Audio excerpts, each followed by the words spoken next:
Good evening, everybody. It is 8 o'clock p.m. or whatever, 8:02 p.m. It is second last day of March. Eastern Daylight Time. Yeah, we are Let's now go. in the normal time of the day where you've got light for a lot of the hours of the day, which is It's excellent. not actually the normal time. Standard time is the normal time. Well, this is better. Just Fugaze time. It is better. This way I don't is better. disagree. This I don't way is disagree. better. This is better, Yeah. but Yeah. we gotta check ourselves at the door here. We're living in fake time. We're living in fake time right now. Yes, it's a fake. Everything we're living through is a fake timeline. If only we could be so lucky. But anyway, welcome to. Really, what 9 o'clock?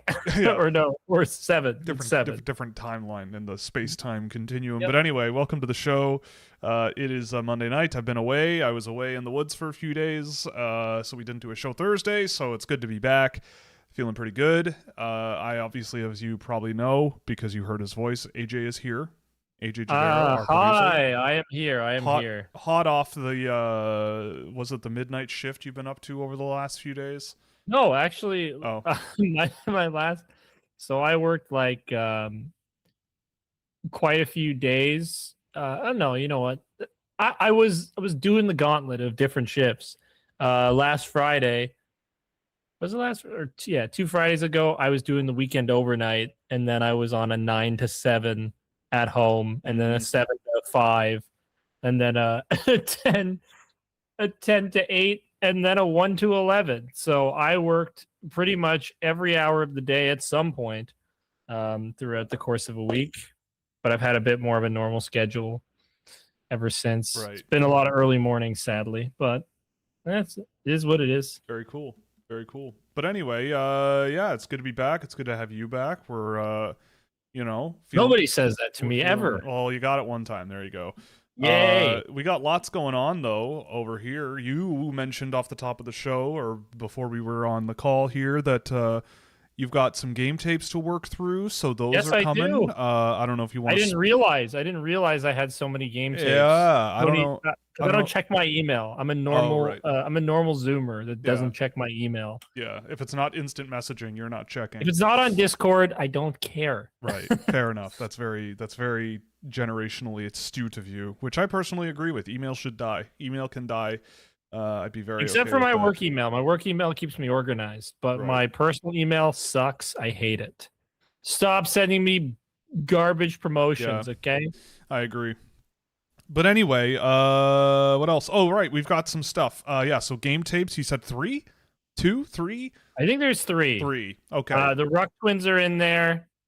That counts as 1. Yes. They come as a package deal. It does count as 1. That's a 2 for 1. Tony sent me Vigo Bjork today. We've got another big. We got a big boy coming. Vigo Bjork. Big Bjork. And then there is, what's the other one? Oh no, I think that's just it. I think that's the only. Those are the 2. Well, we also have lots going on over elsewhere on the channel. Scouching reports are dropping. We did one today. William Håkansson dropped. Subscribers have access to a few more. We're gonna have 3 more available for subscribers tomorrow, which will come out over the next 2 weeks. So you can look forward to that. We got a few more coming this week. We're up to 4 on the year already, and so if I sketched it out, I think we'll. The goal would be somewhere north of 20 between now and the end of the year, and I think that that's very doable, especially with the new format. I appreciate all the feedback we've gotten in the first few. I think we're going to stick with how we've been doing it. It's very prudent for both us as a staff and you as the viewer. I think it's a nice little balance point that we've hit. We appreciate your feedback, but we don't care, and we're doing what we're doing. Yes. So yeah, that's, all your criticism... Go F yourself. That's the unhinged version of what I'm getting at here. Yeah, that's exactly it. You can all go away. Read between the lines. Yeah, people. read between the lines. Exactly. we don't like any of our users, but no, it's give us your money. Buy us 1 billion coffees, or we'll go away. Yeah. Well, maybe that's what people want. Maybe. But we've got lots going on over there, and it's gonna be we got more coming because that's the wrong screen. This one, we've got. Really cool updates on the NHL Draft Simulator. So if you're unfamiliar, I built an NHL Draft Simulator.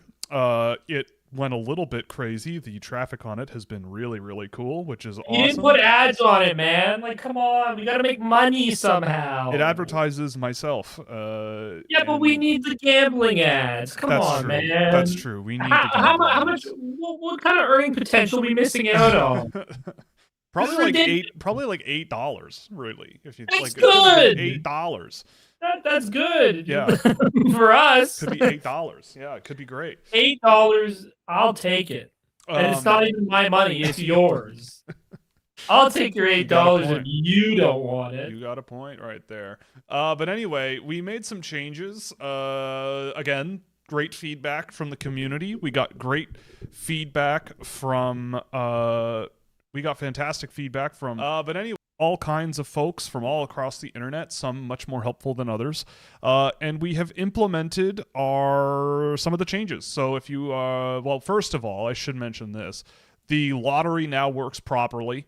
The standings auto sync, so it might be a little out of date when games are going on and everything. It refreshes in the morning, I think. So the draft picks are the what?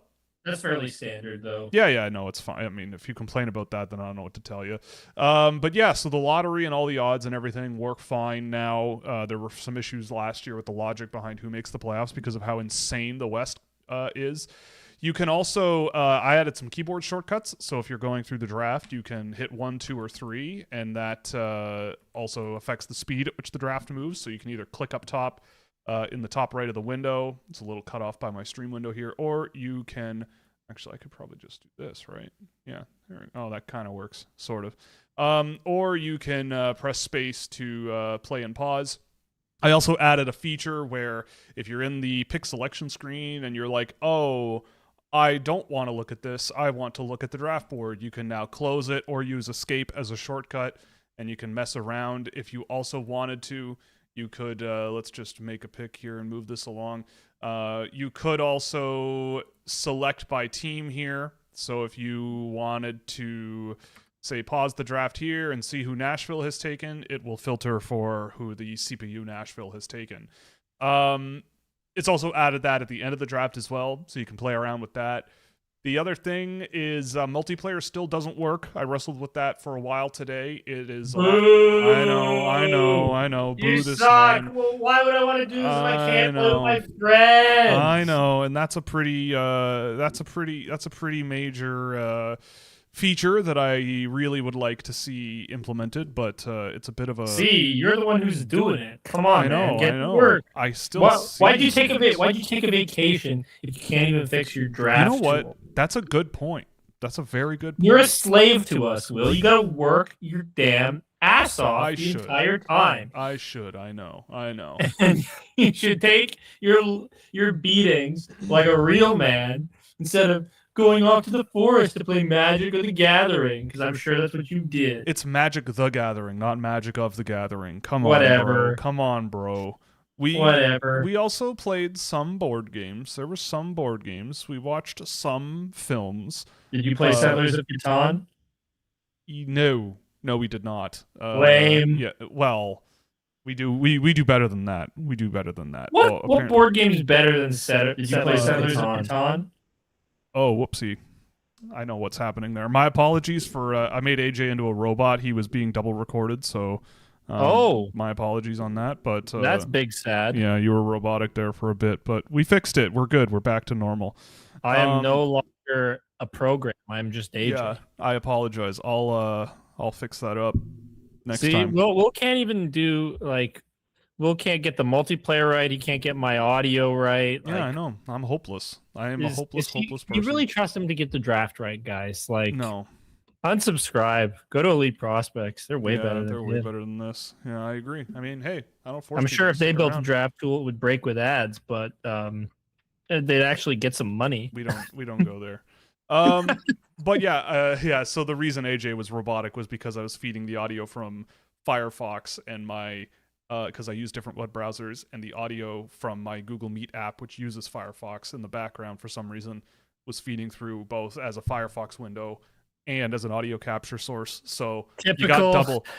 You got two AJs, so you got that for I a mean, little what's while, better but you than fixed that? it. What's better than that? Let's be real. Nothing. Two AJs sounds awesome. One could edit and one could play Age of Empires or chess. Oh, I mean, that's true. It'd be epic for me.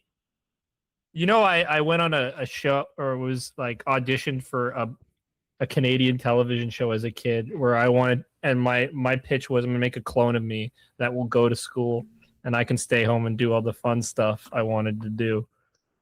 Oh yeah. So yeah. Well, I didn't make it to air. That's too bad. I also, in that pitch, had a Maple Leafs monster that would go scare off the other team so the Leafs could score and win. That is not a joke. Yeah. Those are my two invention ideas. We've all been there, right? We've all been there. The only reason I got even considered is because my dad worked at the production company.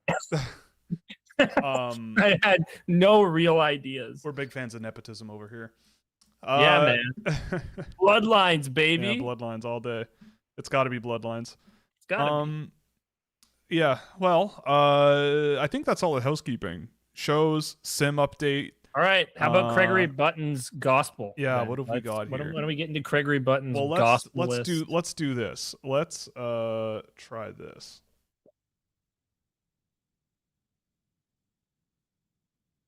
What are we trying? I've not been informed on what we're trying, therefore I am scared.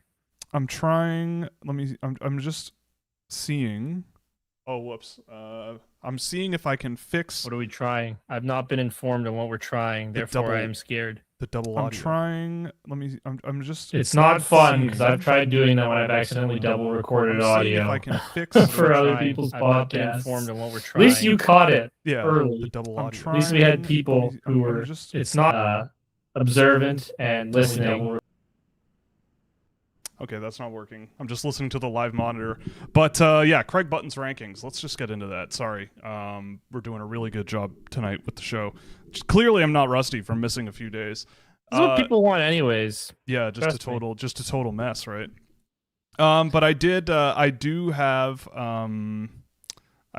the Craig Button list in front of me. I was going to share it, but we've got AJ the robot if I share it. And I don't want to wrestle all night. Bleep, bloop, blop, bleep, blop, bleep, bloop. So we've undone it. Craig Button has programmed me to tell you his list is incredible. Exactly. It's way better than Will's. Yeah, you nailed it. Yeah, so we've got quite an adventure here from Craig Button. Now, I will say that when I looked at this statistically, Craig Button generally trends away from the typical a lot more than a lot of people, which is why I love him so much. But Craig has put out his own work, which I always greatly appreciate. And I mean, I will not lie, parts of it I questioned my own sanity and all of the work that I've done all year and going like, what the hell is going on? Because I don't know what's happening. I mean, I've said this a billion times, but like, you know, Craig, just like anybody else who at least I think does the work, is entitled to do whatever he chooses to do and see things however he sees it. Now, I'm always curious about the write-ups on a lot of these players and exactly why you believe a certain thing about a player. And yeah, I mean, like when you're comparing guys to the Sedin twins and Nicholas Lidstrom, I don't think you're doing a whole lot of service to to the industry, because that is literally it would be the greatest draft of all time. You're putting those two Sedin twins at 10 and 12. Right, that's true as well. I wonder if there have been any other twin brothers in the NHL.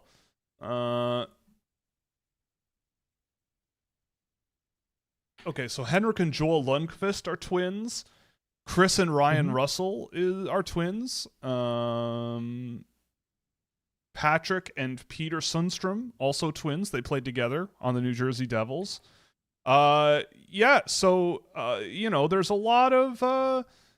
Chris and Peter Ferraro are twins. I did not know that. And they played together 3 separate occasions, which is pretty wild. So, you know, the odds that you're getting Sedin twins compared to the other twins that have existed in the history of the National Hockey League, I mean, look, I've seen them play multiple times. I've seen them play a lot.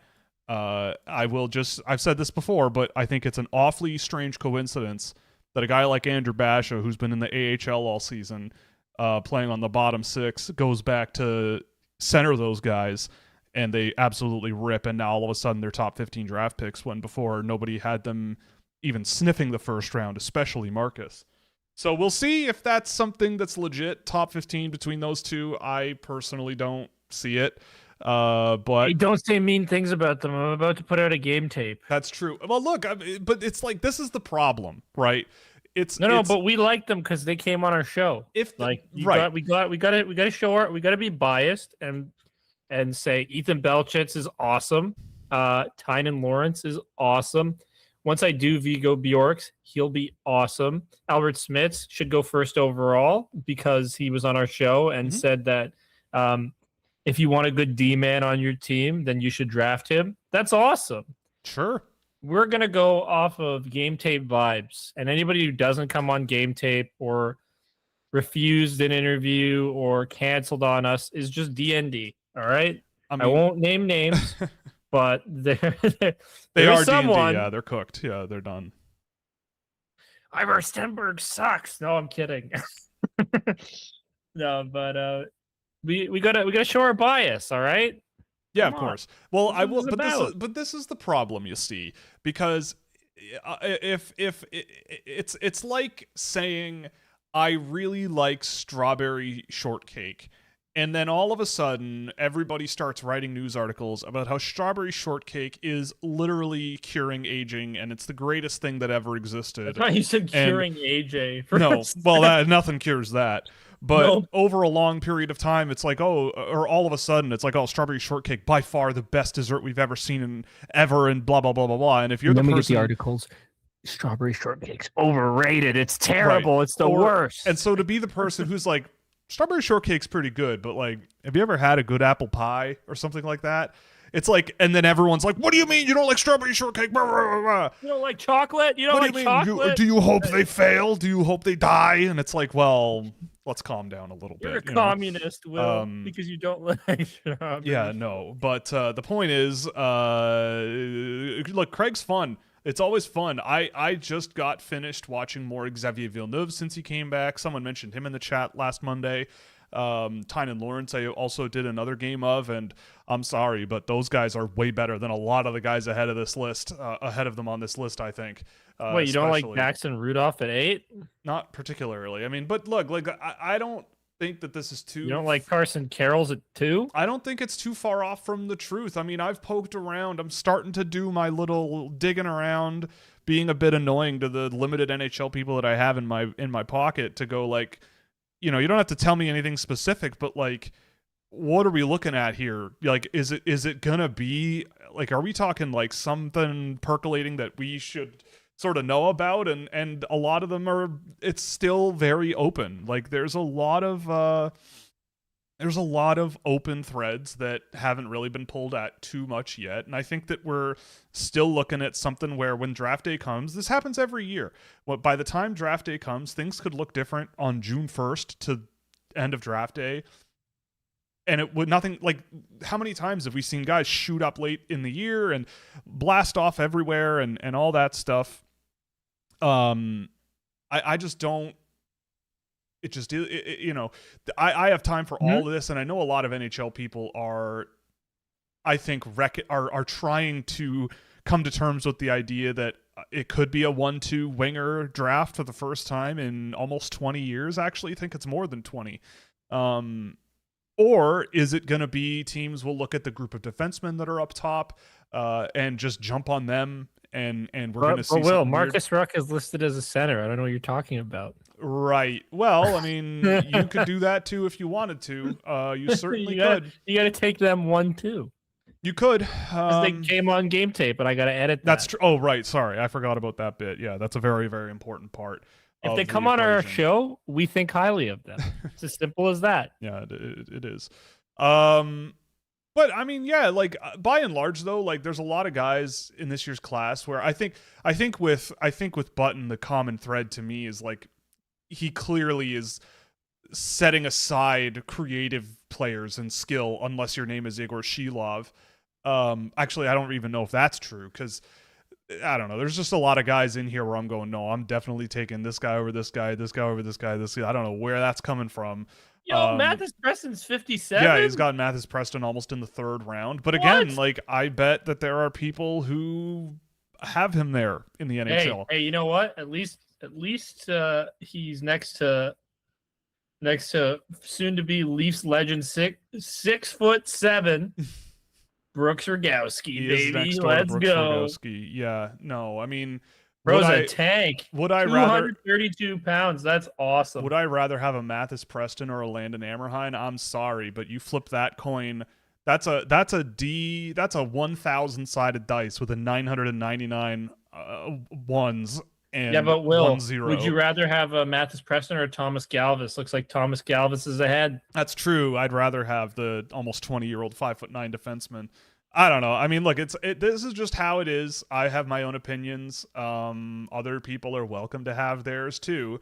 It's the same story every year. Every year we see the same story of what goes down with teams' preferences and what they ignore and what they set aside. And it's just, this is how it is. And your job, a lot of the job, if you're an NHL team, I'm not being paid to say this, although I maybe should be. Your job as an NHL team is just to stay above the water.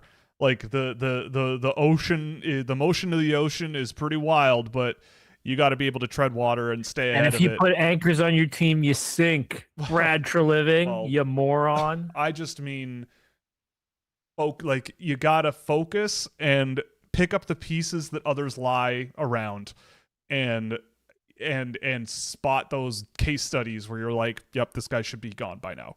Like, if you can, and I think in this year's draft class, if my simulation is anything like what I think it could be, like, we'll do this. Why don't we do this? Why don't we do this?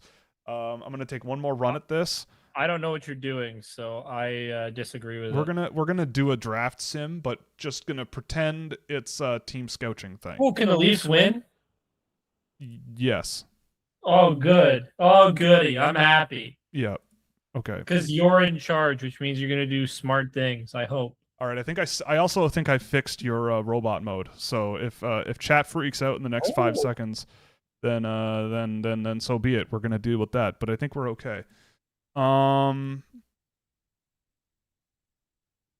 right. Is chat freaking out?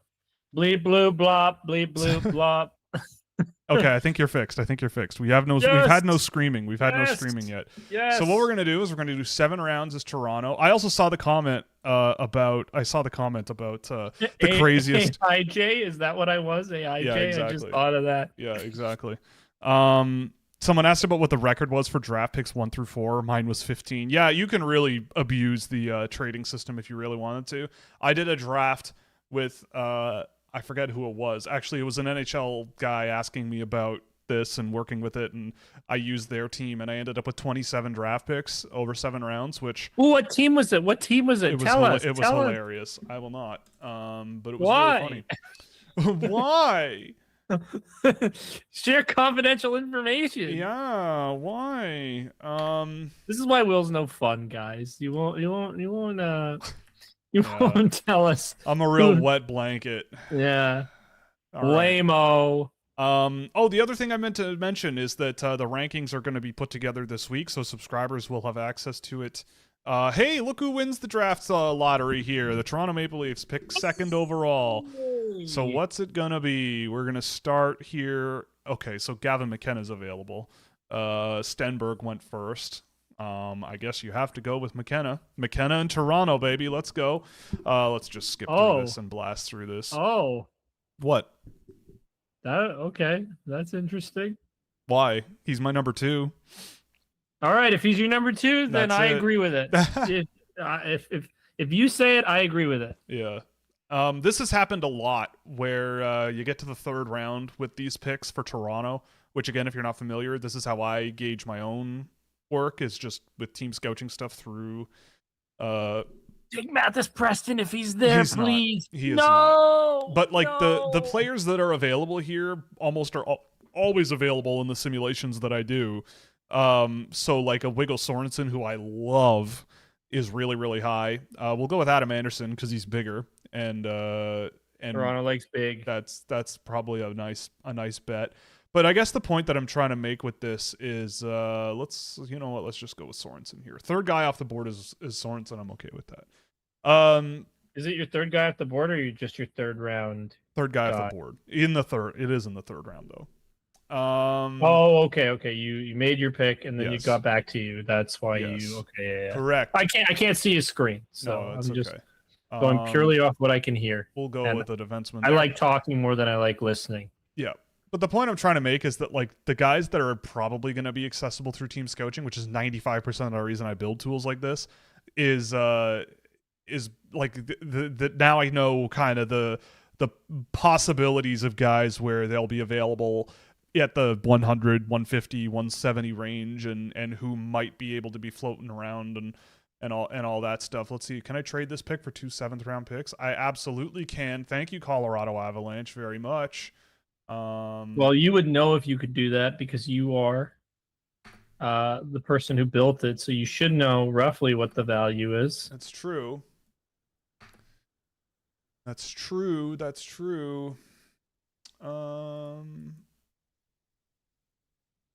Oh, the draft stopped. Darn. Okay. Well, that will need to be fixed. I made the trade and it's not continuing. It broke. I broke it. I broke it live. See, I made one trade and I broke it. See, Will sucks. Yeah, I do. Yeah, this is McKenna could never go to the Leafs. AJ's job is bullying me. Yeah, someone has to. Somebody has to come on the show and do it. Can't just all be comments. Yeah, it's true. But anyway, you get the point. The point I'm trying to make is that there's going to be a lot of guys that I already kind of know are going to be available in good spots. So I don't even remember what the original point of that was. The original topic was Craig's List, and we have not really delved into Craig's lists. Like, we have a little bit, but we haven't. I think we should maybe do a little bit of a rundown of some of the guys at the top in particular, because I think that's what people are going to be mostly interested in. So Gavin McKenna's at 1. What's the difference between you and Craig Button? I mean, I imagine based on what he says about McKenna in this that there's not that much difference between the two of us. But I think for me, but you have him ranked second, yes? Like, I think that's what people are going to. I mean, he does. I think it's more. Come to the timestamp. People are going to want to know where Will has him by comparison. I mean, I have him at 2. I almost certainly won't have him at 3. But yeah, I mean, I think that it's more like I think the big difference is like, do you believe in the truly elite level skill becoming so productive in the NHL that you don't really mind anything else? Whereas I think Stenberg, like, I could see how you might be a little bit lower on Stenberg because he doesn't have the flash, he doesn't have the same skill level, he doesn't have the sort of like attention grabbing stuff, but I think he has a better grasp of like the flow of the game and, you know, just impact on both sides of the puck, and like the way that he is able to attack the middle of the ice and play through chaos and all that stuff. I think it's a little bit more advanced than where McKenna is. McKenna feels very comfortable if he can improvise, and I just don't know if you have that luxury, but I think Stenberg is good with either. So for me, I have Stenberg higher than McKenna, but I mean, the defense picture, because he's got Carroll's at 2. Yep. Where do you have Carson? I have Carroll's. I have Carroll's end of the first round. I think that he. Okay, so we've got a big discrepancy here. Well, yeah. I mean, it goes back to my thesis of like, I don't believe that the Canadian Hockey League is like, I think it's taken a bigger step back competition-wise than people lead on. Will hates Canada. Boo. Yeah, I hate my own country. Exactly. Yeah, that's It's not like I take massive dump on this country all the time. Right. But no, we're shifting the focus to Will. Boo. Yeah, exactly. But yeah, like we're looking at, you know, with Button. I mean, I don't understand. Like with Carroll's, I think a lot of people get carried away with how much production he has this year. And when I watch him, I see more of a defensive-leaning guy. 73 points, Will. How can you compete with 73 points and 20 goals? Like, come on. I mean, I think his defensive game is very projectable. I think it is perfectly fine. I feel like if you do 73 points. I think if your development with him is good, you might get something there. But I play the thought experiment of like, what other defenseman in the last 10 years or 7 years of me doing this in real detail, what defenseman does he remind me of that I've seen, especially since the pandemic? And I can't think of one. Like when I think of defensemen in the top 10 and what I've seen out of them, I'm thinking even guys like Axel Sandin Pellikka, but like Simon Edvinsson and Brant Clark and Simon Nemec, and the way it felt watching all of those guys do their thing, relatively speaking. And all those guys have had pretty much all the struggles that, you could have. Well, not all of them, but like they've all had issues with getting their jobs and sticking in the NHL and all that stuff. And I just don't see that level of player out of Carroll's right now. And I don't, it's one of those things where it's like, if you believe he belongs there, then I disagree. Like, I think he's gotten a little better and better since the season began, but I see him as much more defensive leaning than people are leading on. And while I think he's okay at that part of the game, I think that it's going to be one of those, like, he'll have to develop into a role that works, because I just don't think there's that much there right now. Okay. So why do you think he's scoring so much? And I'm just like, this is not trolling, AJ. This is insightful comment, AJ, the guy that comes out every once in a while.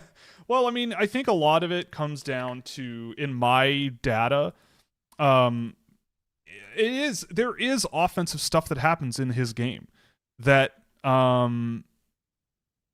there are things in his game that I think are sorry, I'm pulling it up here, that definitely can lead to offense. It's not like there's nothing. For example, let me just go here. Yeah, like, it's not like there's nothing. It's just, for me, it's a matter of, like, I think with him, he has a very, very, very high rate of shooting from the point, and that always can trend into offense. At junior level? Yeah, like at the junior level, and I think that that's fine to point out. I think that as well, though, something else that he does is he's just, every time that's in the offensive zone, he's trying to funnel the puck into the front of the net. He's just funneling all the time into the net. And so you're seeing a defenseman where almost a tenth of their pass attempts are directed at the slot, which is crazy for a defenseman, but 3/4 of them aren't going received on the other end. But when they do get received, they can score. And so he's got a high dangerous pass percentage, is what you're telling me. The physicality in his game, I mean, the pass percentage for him is okay. We used to track dangerous, like, pass percentage too, right? Like, not completion, but just trend. And that's 10%, like 10%. Okay, which for a defenseman is really high. Like, when I look at his data, I don't see anything particularly like troubling or wrong or bad. It's just I just look at him as a projection, and it's another reason why I think the CHL is a really tough league to nail it with anymore, because I look at some of these guys that are scoring and scoring and scoring and scoring, and I watch them play and I gather the data, and I just go, I don't believe it. I just don't believe that this is going to be how they play in the NHL. And I don't believe that, obviously expecting a defenseman to be he's a 73-point guy so far this year, he could push 20 goal guy. That's like a 95-point NHL defenseman, right? Like if it's over an 82-game season or more, like 100 points. And obviously he's not going to be that. There's nobody really who's like that. This is why you don't listen to NHLE. But I mean, I think with him, it's a matter of, like, I just don't. I just don't know. I don't know. But such is life, right? Like, if I don't see it and I'm wrong, I will be very curious to see what I'm missing when he's successful in the NHL and everything like that, and compare it to what I've got on him already. Again, like, I haven't put together a report on him. He'll get one, but, like, obviously all these thoughts will be much more fleshed out and much more detailed. But I've got plenty of evidence for me that backs up why I'm not a huge Carroll's guy. And again, it's not that I don't like him. I think he's a first-round pick. But there's a group of defensemen at the very top end of the list that I adore, and I don't think he's part of that group. Okay. Well, speaking of another defenseman, Chase Reed's at number 3 on this list. There. Where do you have him by comparison? I have Reed at 8, so a little bit lower, but in a tier that if he goes at 3, I'd understand. Okay, so here's a question. one defenseman has 73 points. The other defenseman has 48 It's points. true. Yeah, yeah. What's your And one plays in question? and we think that the WHL is the better league, huh? Yeah, sure. It could be. Make it make sense, Will. I believe how Chase Reed plays will project better to the National Hockey League than Carson Carroll's. I think Carroll's has a safer floor with regards to defensive hockey. I think he shows a level of not only physical willingness but physical tactical ability that I think is at least valuable on some level in the NHL. And I'm always thinking back to how I felt about guys like Caden Gooley in their draft years, and I still think that the defensive game from Gooley is some of the best I've ever seen of a player that age, and I don't see that out of Carroll's. But in terms of like how he lines guys up, you know, how he plays physical, his timing on a lot of stuff, he wants to play physical. NHL teams are gonna play a guy like that, right? They're gonna put him in the lineup. It's just gonna happen. With Chase Reed, those are the areas where I think you probably want a little more out of him. But in terms of raw tools and like getting the puck up the ice and firing and slinging passes at 100 miles an hour to everybody and protecting the puck in the offensive zone on extended possessions and everything, like the difference between the two is Carroll's, I think, can shift off pressure at the blue line or catch the puck off the half wall and protect the puck with his body really well, whereas Carroll's will spot a loose puck along the boards, take 2 strides off the blue line and just fire it into the front of the net or into the middle of the ice, and someone will be there for something. Like, there's a lot more diversity to Chase Reed's offensive game, I think, that I think works a lot better. Than a guy like Carroll's. And so for me, I think with Reed, you know, the last game I did of him, I bumped him down a little bit. I think there's just a lot of other guys that I'm a little more interested in, that I think I've seen a little bit more ability in, but it's really close. Like, this range is really, really close. I don't want to be drafting 3rd overall if I'm an NHL team, but Reed would be fine, I think, in that range. Carroll's, I disagree, but it's entirely possible he goes there too. At number 4, we've got Ivor Stenberg. Now, I know you have him a little higher. Stenberg, I have at 1. Yes. think he's the guy you want. I mean, I'm not 100% tied to that, to be honest. I think that there is... The thing about McKenna is there will be a fascinating discussion, I think, if how he plays now is how things might go in the NHL. I think there will be a fascinating discussion on the value of a player. Like, in our Discord server, sometimes when we're talking about McKenna, the conversation inevitably ends up in the same place, which is, what does a good player look like? And what it makes one player better than another player, right? Because if all you care about is just putting points on the board, then yeah, I think Evan McKenna is the guy you want. I've never seen a playmaker, pure skilled playmaker play like that ever. It's pretty crazy how good of a playmaker he is, and how he threads passes around the offensive zone, and how pinpoint he can be, and how ruthless he can be. But I think there are real big gaps in his game that are exploitable, and that to me affects his value. Pace being the biggest issue, yes. Sure. Well, that's a little bit better, but more of it is just like a lot has to be put on a platter for him to do what he does really, really well. Not a driver. He is a decent play driver offensively, but like defensively, you're not getting much out of him. You know, I don't know. It's, if we're talking between the two, I think it's going to be the difference between, like, do you appreciate a player like a Lucas Raymond as much as we appreciate an Artemi Panarin? Right? Like, obviously Panarin is an extremely talented offensive player, and I would argue also, considering the surroundings, an underrated defensive one as well. But in terms of like point production and success in their career and the role that they play, I see similarities there. And with Stenberg, it's like I see a lot of with Stenberg, I just see such a good hockey player. Like, he just is efficient, and I think his skating is better. His forechecking ability has come a long way. The skill under pressure, like, there's so many things that I think go really well when he's on the ice, and his impact on the game. It's like, would I want him to be a superstar line driver, central focal point of my team that will save me? No, I don't think that. He's not like Matthew Schaefer, right? But is he a? Go watch his game tape. Yeah, do that. But if he has a really, and I know him. But if he has a really, really good, if he has a really, really good group around him, I think he's like an exceptional complementary player. Like, it's a very similar story to me with different traits to like an Anton Frundell. Would I want Anton Frundell as my first line center after last year's draft? No. But he scored 4 points, Will. But he first line, points. but he's on the wing, right? Like, he's on the wing. Who cares? He scored 4 points. But if you yes.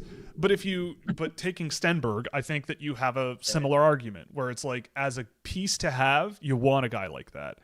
But I don't know. I think with Stenberg, I get the concern. He's not like an elite level skater. He's not the biggest guy in the world. He's a winger, and he's not as skilled or creative as McKenna. So I could see the formula why you would go with a couple of defensemen ahead of him.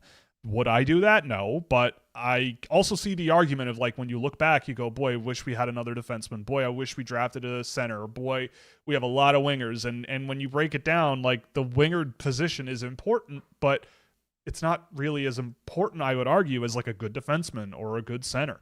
Like, those things really help your team out. Not that wingers don't, but their role is different, right? Everybody's role is different, but I don't know. I think Stenberg's really good for what he does. Even Viggo Bjork, like, I mean, seeing Viggo Bjork at 6, I think now it's literally just is 5'9". Like, that's the only explanation I can think of anymore when I watch him play, is just going, if you just look at this kid being 5'9" and go, it won't work, then yeah, sure, put him in the middle of the first round, right? Like, sure, if that's what you believe, so be it, right? But I see so many. It's another one of those things where it's like, I feel like he's the type of player where if you're sitting next to him and you tell him that, he's going to make you regret that you thought that. Like, he plays. Well, we'll find out when I edit his game tape. It's true, yeah. He plays with like a grind and a grit and a projectability that is also so selfless and helps out the guys around him so well. And he goes to the net for scoring chances and he gets them. Like, I think Bjork just has so much in the tank that people are underrating just because he's a little small. And he's at number 6 on Button's list. Yep. And what's the difference between what? Between him and me? Yeah, I have Bjork at 4, so it's not that low. But okay. Bjork is not going anywhere lower than that for me. Like, him at 3 was what was happening until I saw Lawrence's last game, and I just kind of tilt more towards Lawrence now. But they're kind of comparable in a way, in terms of impact, I think. But I just believe a little bit more in Lawrence's floor than Bjork, but. Still, I think there's a huge amount of upside there. Will just likes Canadians more than Swedes. Well, that too. I gotta go for my. Even though country. He put Ivar Stenberg. Yeah, Ivar Stenberg's ahead of McDavid. Ivar or yes. McDavid. McKenna. Ivar. Sorry. McKenna. Yeah. But yeah, I mean, I don't want to spend forever on Button's list. We do have a bunch of pretty good, pretty acceptable chat questions. Why can't we spend forever on Button's list? I mean, I do. Okay, let's go through it. Let's bang through it a little bit. Yeah, you're the producer. Put on your producer hat. Guide me through this. Okay, so Keaton Verhoff's at 5. Yeah. Where do you have him? I have Verhoff at 10. 10. Okay, Albert Smith's 7. Or sorry, 9. He's at 9. Smith's I have at 5. Okay, so you're a little higher on Albert Smith. Daxon Rudolph, 8. Rudolph, I have not on your list. He wasn't, but I meant to put him on last week, but I didn't. He probably let's just thumb him in at last on your list. Okay, 40 something like that. 40 something. Okay, 40 something. At number 9, we have Oliver Suvanto. Yes, I have him at 20. I have him quite a bit lower. But okay. That's reluctant, but it's slow. You want to quickly explain why such a discrepancy? And I just mean sure. Very quick. Yeah, I mean, I think with Suvanto, you're getting a very projectable bottom 6 guy. I would be very surprised if he's a guy that has top 6 upside, even as a winger. I think he is a very intriguing group of abilities. Like, he's humongous and he's young. Like, he's almost a 2027 draft guy. I think he's got some budding physical tools that I would love to see him use more often than he does. I think his small area sort of playmaking vision and his ability to sort of make plays through a bit of traffic is really good. But he doesn't really have that drive, that like run through a wall to get to the puck that a guy his size probably could have, or the ability to sort of pull the puck wide on a defender and drive deeper into the offensive zone and all of that stuff. You know, I think yeah, I think that there's a lot to digest with Savanto, and it's like at the beginning of the year I saw a guy that I did really, really like. I thought the upside was really, really high. But did they seriously fire Brad for living? I don't know. I don't know. I hope so. Scott, you better not be pulling my leg, bro. If you they better fired Brad, yeah, they did. Yeah, Elliot Not be... Friedman. Yeah. Brad for living is gone. You heard it here first, right? 4 minutes ago from Hey, Elliot it's all Friedman. because I said to fire him at the start of the stream. Okay. Before like an hour before a game starts, they fire the GM. Good. That's awesome. Good. That's awesome. Goodbye. All Get right. out of here, Nepo, Wow. baby. Damn. Berube next. Berube Damn. next. Well, I mean, it has to be, right? A new GM will come in, do the interviews, and he'll be gone. Like, it's got to happen. That's pretty wild. This is the best day ever. Well, so far, it could be. Who knows? Let's see who they bring in, you know? Let's see what happens. The easy part is getting rid of them.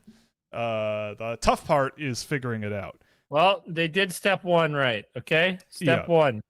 Yeah. But anyway, I mean, with Suvanto, it's basically just that I wonder about how much you're going to extract out of him other than just being a big defensive-leaning center that can move the puck okay and be a procedural player that does a good job of doing that. He's in a tier for me that if he goes 10, I wouldn't be surprised at the highest, I'd say.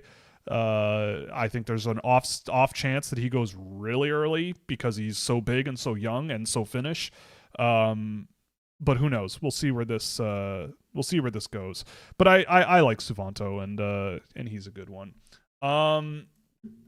I don't know. Were there any others you wanted to yell at me about? We did the Rucks earlier off the top of the show. Sorry, I had to run around my house. I was so happy. Oh yeah, AJ went for a run. No, it was more to just like talk to my brother for like 2 seconds. Brother, you won't believe it. Guess what he said? Yeah. I know.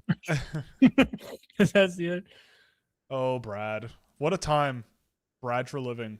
Interesting. You know, even when your boomer uncle is telling you this guy's an idiot, right. There's a problem. Yeah. Love you, Zio. Great 50th birthday party. Oh boy. No, seriously, I had a great time at his 50th 2 days ago. It was nice. I believe you. I believe that you had fun. I'm calling him a boomer. He's 50. But it just goes to show you how old he thinks. All right. Well, we got a couple of questions from the Discord server from someone who can't be here, and we're going to answer those live, and then we're going to get into the chat here and probably talk a lot about Brad for living. Cool. Do you believe in the concept of a 2-person draft? Seems like an easy narrative, especially among media scouts now, like McKenna and Stenberg. If you look historically, hard to find that ever being truly the case, except for maybe McDavid and Eichel in 2015. Any reason to think differently this year? Oh, come on, man. Matthews Lyonnais, we all know that was a 2-horse race. I don't think you're going to get long term. I don't think you're going to get this being a thing that lasts forever, right? Taylor Hall and Tyler Seguin was another one. Mm-hmm. I think that because I just don't think that they're going to, like, obviously I don't know the future, but I get the feeling that there will be a sect of hockey fans who, if Stenberg goes first overall or goes ahead of McKenna or something, there will be a sect of people who think that's an absolutely insanely boneheaded move because of how much McKenna will score if it works out for him, right? Yep. I think with Stenberg though, like, and I think that those things will diverge relatively quickly. So the media will not look at them as inherently in competition with one another, right? Like, I don't think that's what's going to happen. So I don't think long-term that's what's going to happen. And I think that also this draft is really close. Like, my tier 1 and tier 2 is really, really, really small. The difference between the two is really small. And I think you could argue a lot of different things. I'm not tied to those two being 1-2. this season with all the players available, I wouldn't be surprised by a whole lot, honestly. So yeah, I don't know. I think that it's definitely media driven because it works, but in my books, I'm open to anything. I don't think it's going to be a thing that lasts through their careers. Like a sort of the Ovechkin thing with I mean, those two were different drafts, but like I don't think that's going to happen. And I agree, it's very rare that ends up sticking. I mean, people feel good about that kind of thing in the draft, and it makes for a good story. And then the kids are drafted, they go off on their own careers, and everybody forgets about it, right? So it's just it's how it goes. How do you compare Bjork with other center prospects from the last couple of years? I mean, I've got to look up the centers who were drafted in the last few years because I honestly don't remember. AJ, we got a super chat. You gotta do an amen. You got it. Oh, yeah. we did? Yeah. Is that what the request is? Can we get an amen? Amen. Hallelujah. You remember when I came on stream when they re-signed William Nylander singing Yes, I do. Messiah? I do remember that. But Bjork, I can do it again. please don't. We're good. Okay. I mean, I would argue that I would argue that Bjork is kind of up the same alley. Like, I'd say he's up the same alley as a bit of that Celebrini type. Just super, super, super smart and super, super, super selfless and really good at reading the game. And it's just going to be a matter of how much their skating and strength can develop. I think he's got huge amounts of upside, but I think he's got a way to go to get there. But like, I mean, I personally didn't really feel like I would have stuck Bedard at center. Carlson and Fantilli, I think easier to project than Bjork at the same age, especially Carlson. And I mean, yeah, actually both of those guys for sure. In 2022, you had, I guess Shane Wright. He was the first real center off the board. Cooley was playing center, I believe, for a lot of that season. But I would rather have Bjork than Wright for sure. Yeah, like Beniers. Like, I get the feeling this draft is going to be a lot like 2021, where a lot of really solid players are going to be available all over the place, right? Like, I mean, I've been watching a lot of Racine with Winnipeg because he's playing with Brad Lambert lately, and he looks pretty darn good in the Jets jersey. Beniers, McTavish, like those guys were centers that I thought brought a lot to the game. I think Bjork certainly has higher upside than McTavish, but at the end of the day, he's a really good one. At least he could be. He's not there yet, but he could be.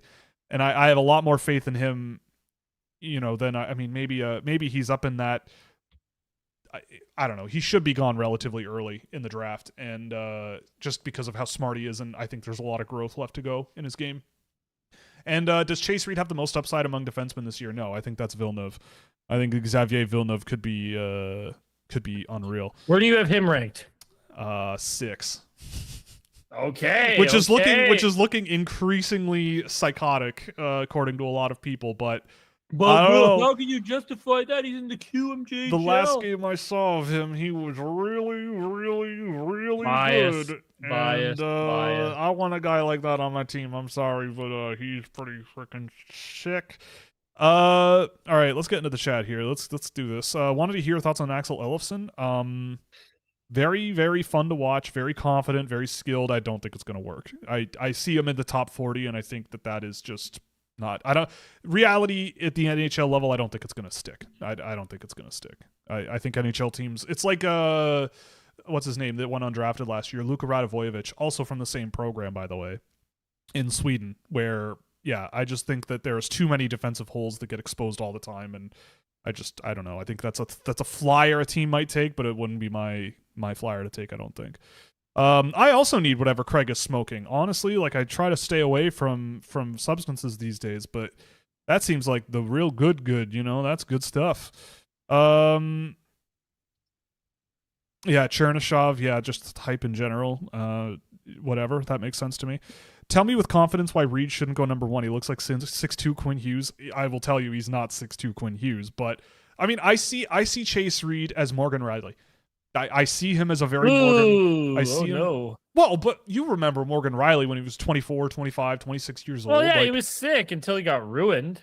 well, yeah, but I'm not saying Chase Reed is going to be ruined by somebody. I'm saying, like, you get that Morgan Riley style, rush focused offensive defenseman, Okay. can run a power play. Maybe not the most I defensively have sound Morgan guy. Riley's jersey. I I mean, loved him. like Reed is He was good. special. He Reed was special. Reed deserves to be a well-regarded player in this draft class. I think he's got offensive tools and puck protection skill that will project. He can absolutely fly when he gets a head of steam going out of his own end. But I think that he's just got a little bit of like good but not great NHL offensive defenseman sort of vibe to him. Like a valuable one, but I don't think he's 6'2" Quinn Hughes. Like I just think that the skating ability, Quinn Hughes' quickness and skating ability and the skill level in conjunction with that is off the charts good, and I do not see that with Quinn Hughes at all. I don't see that at all. Killer feature request team needs. I would love to do that, but I don't know what every team needs in the draft, and I don't think any human being on the planet, except for people who work for that team, thinks they know what that team thinks they need. So I'm not doing that. I know there are others that have it, but also there are 4 positions in hockey. Yeah. Like you're gonna draft somebody who fills that need. Yeah. No matter what. It's not like I get it for NFL mock draft sites. All right. Like that makes sense to me. Like maybe they need an edge rusher. Maybe they need a wide receiver. Yeah. Maybe they need a quarterback. Like I think with or a linebacker, I think with that, it makes a lot more sense to just put those positional needs out there because there's so many more positions to fill. Winger, center, defenseman, and goalie. Yeah. You can use a little more of all of it. We got another super chat here. The Leafs winning a cup now that Treliving is gone. What do you think? Let's see. I don't want to get too high on this. Generally, I don't like celebrating people's downfall because I feel like that's not cool. But Brad Treliving and the Treliving family as a whole cursed my hockey team. Well, I don't believe in curses. Cursed your food. Cursed your my people. Hockey and ruined Italian food. So get out of here. You gotta get out of here. Gonzo. He's celebrating. Yeah. Listen, Mr. Treliving, I know I was very critical of you. You're no longer my GM, which I am happy for. I'm sorry for any pain and anguish I have caused you, but you must also know that you have caused me a tremendous amount of pain and anguish, and I only retaliated. Okay? But now we're cool, man. Much love. All the best in your future endeavors, okay? Enjoy nice catering. If you had to choose between Adam Engstrom or David Reinbacher, who would you choose? Probably Reinbacher. I mean, I think that his defensive game is great. I honestly am also way more familiar with him than Engstrom. Habs fans know better than me because they watch the Laval Rocket like it's the Montreal Canadiens. So who knows? But based on what I saw of Reinbacher last year, I thought he was not very far from an NHL gig, and if that's changed, then so be it. But he's gonna get injured, so it doesn't matter. Yeah. When was the first draft you started closely tracking players for yourself? 2020. 2019, I did it on a case-by-case basis based on my access to video, but then during the pandemic, my access to video became infinite, so it opened up widely. What do you think of Klepov? Fun player to watch. I mean, really quick with his feet. I think he's a bit feistier than he was at the beginning of the year. He's got a bit of that, edge to him, I think. Really great shooter. I think is a complimentary offensive guy that has the floor that maybe he doesn't make the NHL one day. I think that there's some interesting stuff there. I think he's going to have no problem scoring, I'd say, up until that point in the NHL. Like, I think that, if he's a first-round pick, he's one of those swings on skill, and you're hoping that I'd say the skating ability needs to get a little bit better. His playmaking and vision around the ice as sort of a procedural playmaker is a bit questionable. He's one of these very offensive zone focused players, and there's a lot of them, right? I think this year. That's the thing. I'm noticing a couple of questions coming in about some CHL guys that have all these points that I don't have ranked high, and I think a lot of these guys, like I will tell you right now, if I watch a player and I go, their actually best abilities are coming out when they have the puck in the offensive zone, that is a pretty one-to-one correlation that like I'm not totally sold on that player. Like that is the area where I think for projecting to the NHL, oh my goodness, what happened to my hair? Where projecting to the NHL is really tricky, because not only is it really hard to score in the NHL, it's even harder to get set up in the offensive zone. So if you don't really spend a whole lot of time practicing or repeating the skills necessary to do that, and you're either a beneficiary of other people doing it for you or the beneficiary of a low quality of competition, it's really hard to catch up. And that's why I appreciate guys that play pro hockey or college hockey at this point in their careers, because it's just very different. The stakes are different, especially in Europe. So for me, I look at a Klepov as another one of these guys where it's like I can see where they're producing, but I think you got to give him some time and patience and accept that. I think this is a guy that could score in the American League and push to make an NHL roster from there. And maybe he sticks as a scoring top 9 guy. I could see that. But to me, I have a little bit more confidence in some other guys that I think provide a more solid like foundation to a shift of hockey. But I like Klepov. Like he's fun to watch, and yeah, he's moved up my list over the course of the season too, I think. What's the report on Will Scouch, the hockey player? Can he play at the next level? I would say I am. He sucks. I'm a right-hand shot defenseman. I am awesome. He's a nerd. He doesn't have any compete in him. He doesn't have any dog in him. Yeah, no, I'm a nerd. He just kind of floats around. Yeah. I good, decently mobile, going backwards, because I know that's something you've talked about. I'm not that good at it. I'm a pretty decent skater, I'd say, in general, but I'm not zipping around like nobody's business. I'm more of a. I'm just gonna attack you head on. I think my passing work is pretty good, generally speaking, but by and large, I'm not very good in general. But I can play. I am capable of strapping on the skates and going for a rip and having some fun. But yes, defenseman, and you're not going to get too much offense out of me, I don't think. What do we do here? How was my trip? It was good. It was a good time. It's quiet up in the Bruce Peninsula. It was fun. Craig Button is a professional rage baiter. I don't think that's what he is. That's Sid Sixero. Sid Sixero is a professional rage baiter. I think Craig Button is just a very principled person who is unafraid of what you have to say about what he thinks. He's a little bit wacky, and that's why we love him. Yeah, exactly. We appreciate wackos here, and you know, wackos no wackos. Yeah, wackos no wackos. Exactly. I mean, I'm not on camera because I want to be in pajamas when I do the show. Yeah, is literally the reason. That is actually the entire reason that I don't go on camera. It's that I want to be comfy in pajamas. Yeah. When I'm on this show. Someone said that apple pie is a C-tier dessert, and I think we need to ban that person. You're banned. And they referenced the They referenced the macros. I'm sorry, but it's at least B tier. No. At least. It's A tier. Have you ever had a McDonald's apple pie? That stuff's all good the time. too. Yeah. Not all the time. Good. If ever I'm like if I stay at my parents' apartment in Toronto, there's a McDonald's relatively nearby. So if I'm out having some fun and I'm in the city, I'll stop off at the McDonald's, grab some apple pies, have some fun. It's classic. Sounds like it sounds like a munchie snack. Yeah. Well, no. It is, in a way, I guess. Late night, whatever, you're walking around. Who the heck is Hayes Hundley? That is a big, tough, physical new boy. The player that's going to be on your favorite team. Well, Toronto signed him.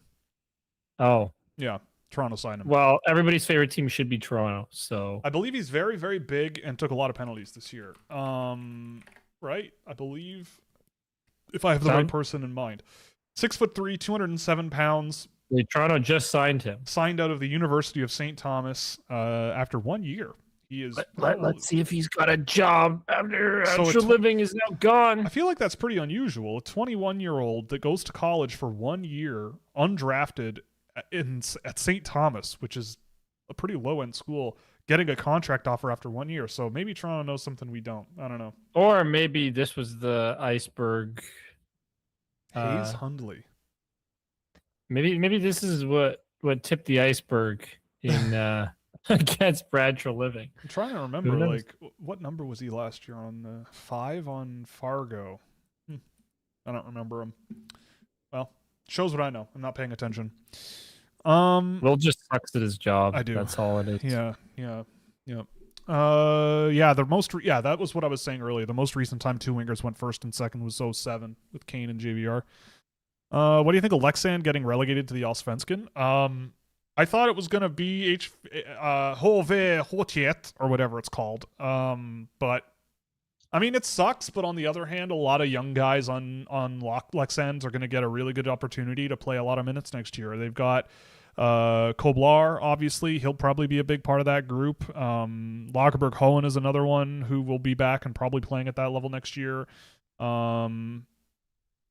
They have, I don't know, I'm trying to think, but they've got a whole bunch of guys that are young and pretty good in the junior league that I think it's an easier jump for them to go to the second division and play there. And do I think that I don't really keep up with the transfers and stuff going on over in Sweden, so I don't know what that team's going to look like next year. But they have a lot of young guys that I think it would be beneficial for them to play at that level rather than like playing 5 minutes a night in the SHL and then getting loaned out to a team that has no idea who they are. So yeah, there's that too. That would be pretty. I don't know. It sucks obviously that anybody gets relegated, and you're losing out on a lot of money. But them's the breaks. That's meritocracy for you. You stink, you go to a different league.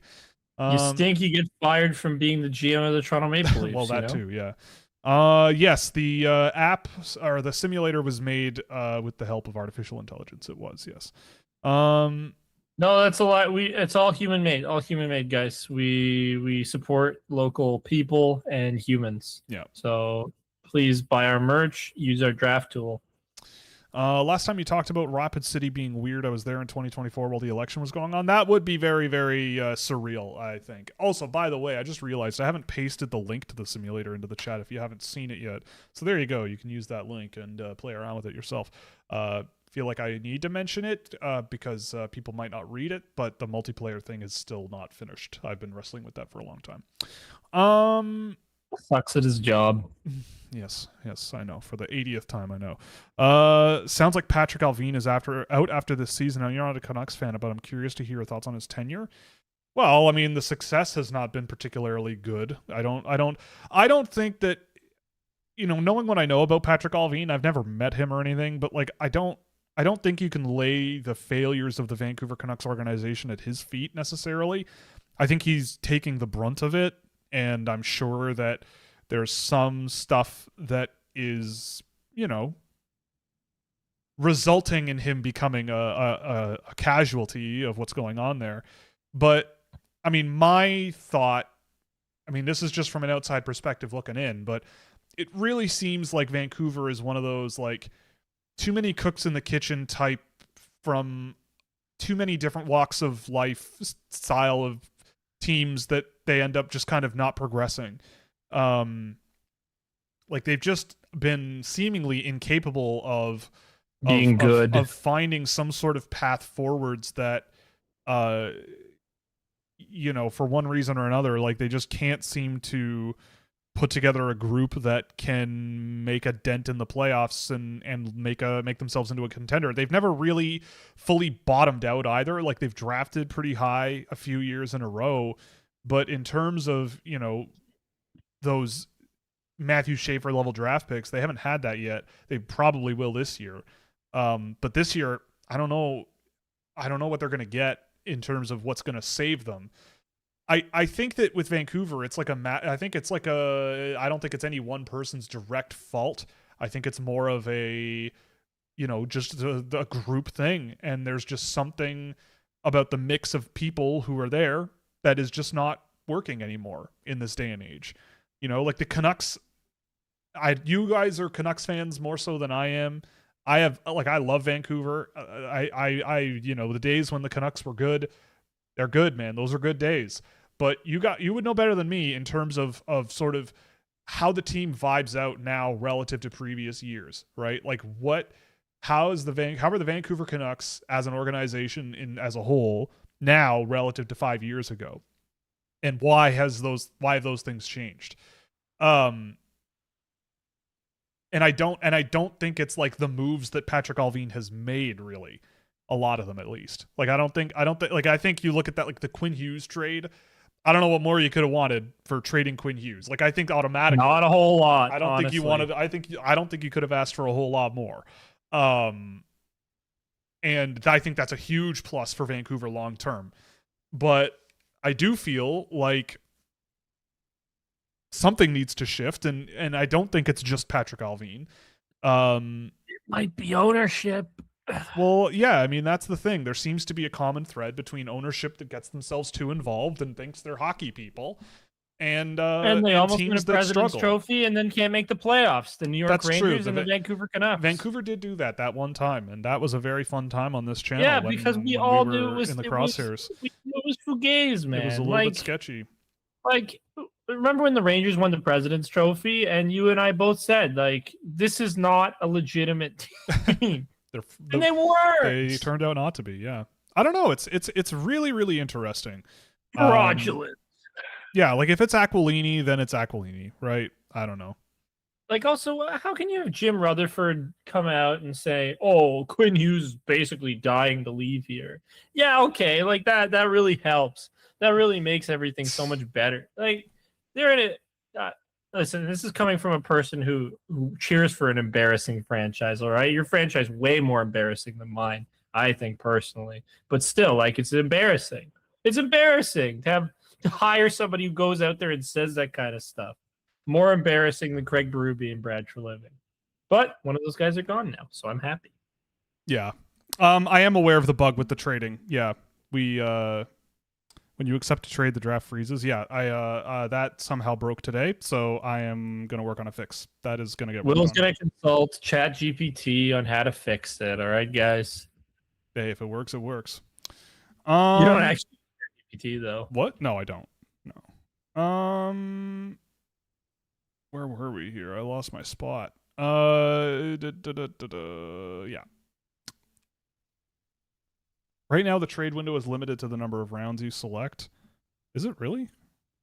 You can only... Oh, well, yeah, I mean, if I make it a 7... I don't know how you do a 1-round draft and allow for teams to still trade picks that aren't going to be made in that draft. Like, you may as well just make it a 7-round draft and just do it. I don't know. I mean, I don't know. I don't even know how I would institute that. Like, I think it would just confuse the system of being like, wait, who is drafting these picks and why they don't exist? And so what are you doing this for? Like, I don't know. It might be a little bit strange. All right, let's see if that fixed it. I think that, yes. Let's see. We'll do a quick thing here. Do this and this and this. And we will see if it...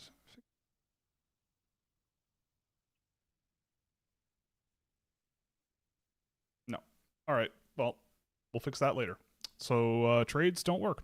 Interesting. Love that. I love that. Have you watched any Nicholas Hewson? I don't know if that's a real person. It's a sketchy name that I just said out loud when I maybe shouldn't. Oh, he's a goaltender. No idea. Not only do I not know anything about goaltenders, but this is oh my god, he's 6'8". Okay, well that explains that. Well, he'll get drafted. Someone will take him. What do you like about Casey Mutrin so much? Are there any similarities to Yegor Surin in his draft year? I think Surin was more skilled than Mutrin is. But I think they're somewhat comparable. I think it's somewhat similar. Physical energy, they you know, they lead with that physicality. They lead with that intensity. They attack the offensive zone really, really well. I'd say Surin, it showed a little bit better because he was in Russia and it was a little bit of a different scenario. But Mutrin is, I think a more clearly comparable player to sort of have lying around. Or a more projectable version of Surin, but I think Surin has more upside in his game. But yeah, it's an interesting thing to think about. I also with Surin, yeah, I don't know. There's a lot going on there that I'm not totally sure about. Yeah, because I also haven't seen a ton of him since he was drafted. Have you guys seen the 2 Russians next year, Sergei Skvortsov and Nizar Pravalov? Yes, and they're awesome. I bet there's more. I'd be willing to bet that there's going to be a lot of Russians that are going to be very, very, very high on the board next year, because the 2009s from Russia are amazing. A lot of them are really, really, really, really, really good. I was actually, because I was packing for when I went away this weekend, and I took my bag that I usually take when I go on trips and go to tournaments and stuff, and I had my stuff from PEI in there still. And I was flipping through it, and I was looking at the Russian team and the stat, and not the stats, but the notes that I had on those guys from that tournament, and how many guys. It was just like endless. Like, it was just endless notes on these guys. And so, I mean, obviously that's one experience, but I know that Russians are very, very excited about the group coming next year as well. Who'd you say the best puck retrievers in their own end in this draft class? Villeneuve, certainly. Maybe Reed. I'd say Reed is pretty good at it as well. Lynn. I don't know. It's more of, like, the thing that I kind of note a lot more are the ones who aren't very good at it. And this year, I don't think there are very many of those. It's a good year for defensemen. Because Will hates those players. Well, yeah, it's the worst place to turn the puck over is below your own goal line.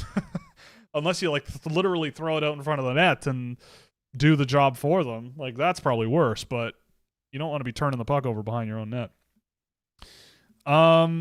Will the U18 play have any impact on your final ranking? Yeah, a little bit here and there. I'm not tied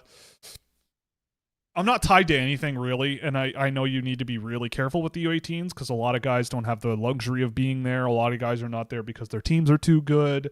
So there's a bit of selection bias there, but a lot of it, the good thing is it's similar to the World Juniors. You see an even playing field with a lot of different guys, and you can sort of A/B. I find it useful for, like, A/Bing players, or in the case of, like, Cole Hudson a few years ago, it was like you see what they do at that tournament in detail a lot, and you go, okay, I had that guy too low, and I probably should have them a little higher, because of what they're doing against, you know, their own cohort again, and the best of the best from this country, and it's a very intense tournament, and if you slack off, you're going to lose. And I think that, and I still undersold Hudson for sure, but that was one of the players that definitely, was it Zamplant? One of the Plant brothers was another one. Max, I think, who stuck out at that tournament as well, and I thought looked really good there. Brody Zemer was another one. So it does happen where guys show up and you go, oh, okay, I'm seeing stuff here that I maybe haven't yet, or whatever, or I'm seeing them against this other guy that I've seen a few times, and I'm curious, you know. The biggest problem in my work from me that I think gets really messy is camera angles. Something as simple as how deceptive a camera angle can be just by the laws of physics. Seeing everybody on the same playing field with that stuff negated is very valuable.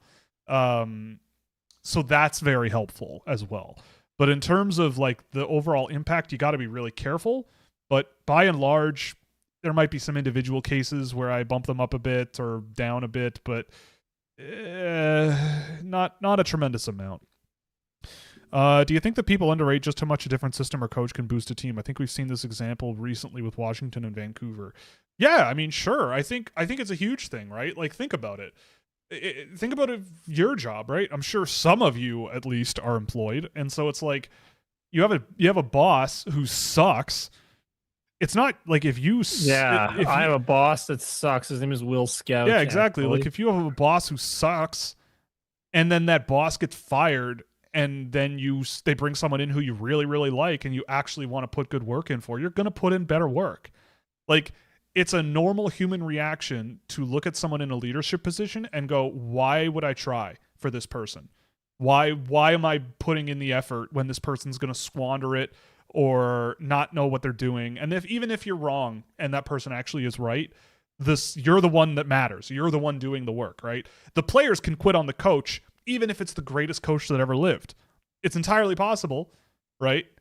And if that relationship is broken and something happens, then it doesn't really matter who was right or wrong. The relationship is over, right? So, yeah, I think it absolutely matters. I think that it matters a tremendous amount. I think that's a big reason why I'm so skeptical about so many coaches that get hired, because I go, it just sounds like you looked at the Rolodex and sorted by who has the most games played and started dialing. Whereas, like, if you're a coach, you got to know the players that are on your team. You got to know the systems that they like to play. Find a coach that plays that system. Like, you got to fit the coach to the team. And you can't bring in a coach and expect the team to, like, uproot themselves and transform how they play. Like, at least that's my interpretation of a good coach from my limited experience having coaches in my life. Like, the ones who adapted to me were the ones who were the best. And the ones who expected something that I wasn't were the worst, right? Like, there's a very fine difference between, like, guidance and criticism, you know? And I think I think a coach can be a huge impact on that. My worst boss was a Northern Macedonian guy who didn't do any work and just expected me to do his job for him. It was at Loblaws. Right. Oh, Tony Domovsky. I'm dropping names, buddy. Stack like nice. Stack the apples. Stack the apples, stock boy. No, Alfredo. I want you to fill the bunker and then take out the garbage for reclamation, okay? Reclamation. Oh, like ice, buddy. Oh my god. No, dude, I was 17 years old and I had ordering gun permissions just so I could scan out the garbage. They gave me the ordering gun at 17 years old in Loblaws, all right? That's sketchy, man. I ordered a crap ton of chocolate milk one time and it went on sale for 25 cents. It was amazing. Oh, that was you. Oh, that was your fault. You don't even go to my Loblaws. Yeah, I know. Shout out to Loblaws at the East Mall, store 1066. The orange floors, baby, because we're an inspired store. I haven't worked there since 2019. I'm an old man now. It's been 7 years. Oh boy. My worry. The truth is, I embellished the story about me ordering chocolate milks. Tony, my boss, just did that and thought that they would sell. But I like saying that I did it because it happened to fall on my birthday, and it's way funnier if I say I did it. Let's continue here. My worry with McKenna is how he deals with physicality. He seems to lose his discipline once the team starts to target him and gets off his game. Yeah, I mean that's the thing about McKenna is the system and the situation is going to matter a lot. Like, I still go back to that tweet. One of my favorite tweets of this season so far has been, I think it was that Western Hockey Scout guy, Pete Hughes or whatever. And he was like, Nathan McKinnon is closer to Nail Yakupov than Nikita Kucherov. And like, while that is extraordinarily scathing and I think pretty unfair and unnecessary, like, there is a grain of truth to it in the sense of, like, I think that if he is a player who is closed in and very self-reliant, which in a way is kind of how he plays a lot of the game, which is ironic because of how good of a playmaker he is for others, but in terms of the way that he does it, it's very improvisational and very I'm the guy. And in a good system that has a right support group around him and the right things around him, that could work. But if it doesn't, is he the guy who's going to adapt? Is he going to be the guy who, you know, learns and has that professional side where he just keeps grinding and keeps pushing forward and all that stuff? I'm not saying the answer to that is no, but based on the evidence that has been presented and how, you know, like, I saw him play in the game where they got eliminated the other day, and I was watching a bit of that in the car ride home this weekend, and like, he was okay, but I think that I've said this since the beginning of the year. Like, with him, I think you see a lot of things that in other years would probably scare scouts away. Like, things that people who are skilled and offensive they get criticized for constantly. I think he checks a lot of those boxes, and while I have him at 2, and I still think he's a fantastic player, that's because I'm thinking about it from my own perspective of, like, I would go into an interview situation with him where I would really push him because the expectations on him are going to really push him, whether he wants it or not. Like, I would push him, and be not literally, but be like, you know, really try to get in his head a little bit and see where he's at and feel him out and suss him out, because the talent level's up here. But if I have an inclination or an inkling that I just don't know if it's the best addition for my team, then you can see how someone might go, right, but you know, and how he deals with sort of recovering from that, if that's something that does happen, is going to be on him, and going to be on a coach that can help him grow and develop, and on an organization that can, you know, not give too much too soon or whatever it is, right? So yeah, I mean, I think that you see a lot of stuff where you can kind of poke holes a little bit, and see maybe some of the things that I've seen in him since last season, while also still really appreciating the type of player that he could be. Like, the upside is really there. And if I came away from an interview with him being like, that kid is an A+ rock star, I love him to death, I think he's great, let's you know, he's our first pick and that's it, and I want to add him to the team, then so be it, and I would. I just, at this point, I don't know. I don't have that experience, and NHL teams do, right now at least. The Canucks won the division in Tocchet's first full season, and then they were mid. It's almost like the playbook becomes old and teams read you so much better. Yeah, I mean, that's true, but also it is a psychological response, right? It is a psychological response, right? Like, to extend the if your boss sucks, you're gonna suck analogy. If your boss sucks and the people you work with on your team suck, then replacing the boss might get them motivated for a couple of weeks. But then if the boss also is... Are we talking about Vegas? Well, I'm assuming that's why this person was asking, but like the example they gave was in Vancouver with Tocchet. You know, it's I think the psychological boost is, again, it's like, think about it if it's at your job. Your manager sucks and he gets fired. If the people you work with and you yourself are doing a good job and they were legitimately holding you back, then yeah, a new manager is the right fit. But if at the end of the day, all of the complaining that you were doing about the manager actually turned out that the people you work with also suck at their jobs, then you can replace the coach manager every week if you wanted to, and you're probably only going to get temporary boosts out of that, right? It speaks to a deeper issue. The new coach buff is real. It is real. Yeah, it is. And not that I fully experienced this, but like I was a part of a high school choir because I went to an art school, and that was part of what I had to do, was sing in a choir. And we'd get the same advice from the people, like the same like detailed advice that we'd get from our music teacher, Miss Kettrick. Thank you, Miss Kettrick. You were awesome. I got to give somebody some credit on this show. We'd get the same advice, and she'd go, yeah, I tell them that, they don't listen. And she was right. Yep. And we'd do it way better for like the adjudicator that we were singing for, because like they would judge us and then they'd give us like some pointers. And we'd sound way better. Just because like just a minor tweak would help so much. And just hearing a different voice helped so much. And then we go back to not doing the thing because we were high school kids, right? But like, I know what it's like to be told something, even if it's the same thing from somebody else, like just having a fresh voice to tell you, no, this is the way you need to go. It can help. But like a new coach is so, especially with a game as complicated as hockey, right? Like I almost feel like it's on John Tortorella to learn everything that Bruce Cassidy was doing to get up to speed, you know, within this like this little runway they have to the playoffs, because you're not going to go overhauling your entire system in 8 games plus the playoffs. So like, you know, 12 games, right? Like, and that's at minimum. Like, how the hell are you going to do that? Yeah. This person responded with, do you think coaches would find more success altering their systems more often?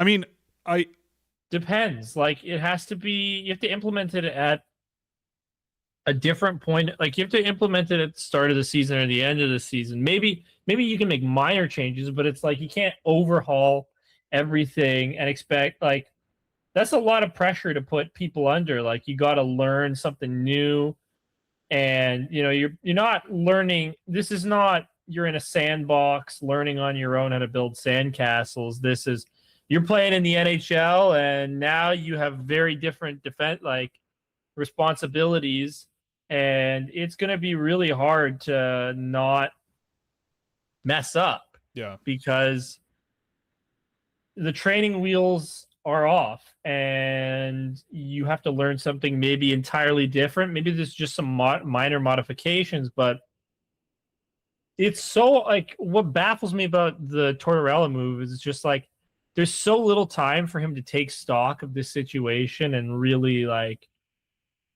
do anything. It just feels like it feels like Vegas is taking a gamble on let's hope the new coach bump carries us. Like that's what this feels like to me. Well, and I was listening in because I have to work the Rod Peterson show. And Rod Peterson's the biggest Kelly McCrimmon glazer of all time because he knows him. He's had him on the show. And he's like, I trust Kelly McCrimmon implicitly, essentially is what he's saying. It's his job to do this. I don't know what do you guys think you could do any better? It's not about that, in my opinion. It's just like it's a short amount of time to really do something with a team that has kind of been underperforming, and also just like, what the hell is he supposed to do? There's 8 games. 8 games until the playoffs. I mean, it seems from what I read about that whole thing with Bruce Cassidy today is that the players did not care for him much after last year throughout this season. Like, it seems like I think that a lot of people are pointing at the goaltending in Vegas and going, the goaltending sucks, it sucks, and the team is actually really good. And I think there is some truth to that, but the logical question then has to go, why is the goaltending so bad?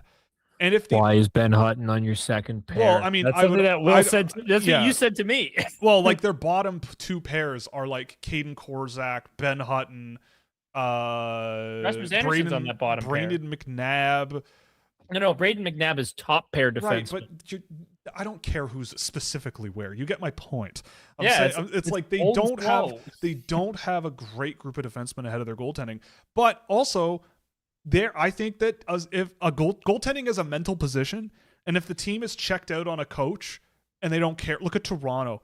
Toronto had the best goaltending in the league last year, and it saved their ass from what is happening now a year ago. And this year, that goaltending has regressed back to something, whatever it is. And it's regressed to get this guy out of here. And because he's not the right fit. And the whole thing is collapsing. And so I would be curious about if this is legitimately a good idea.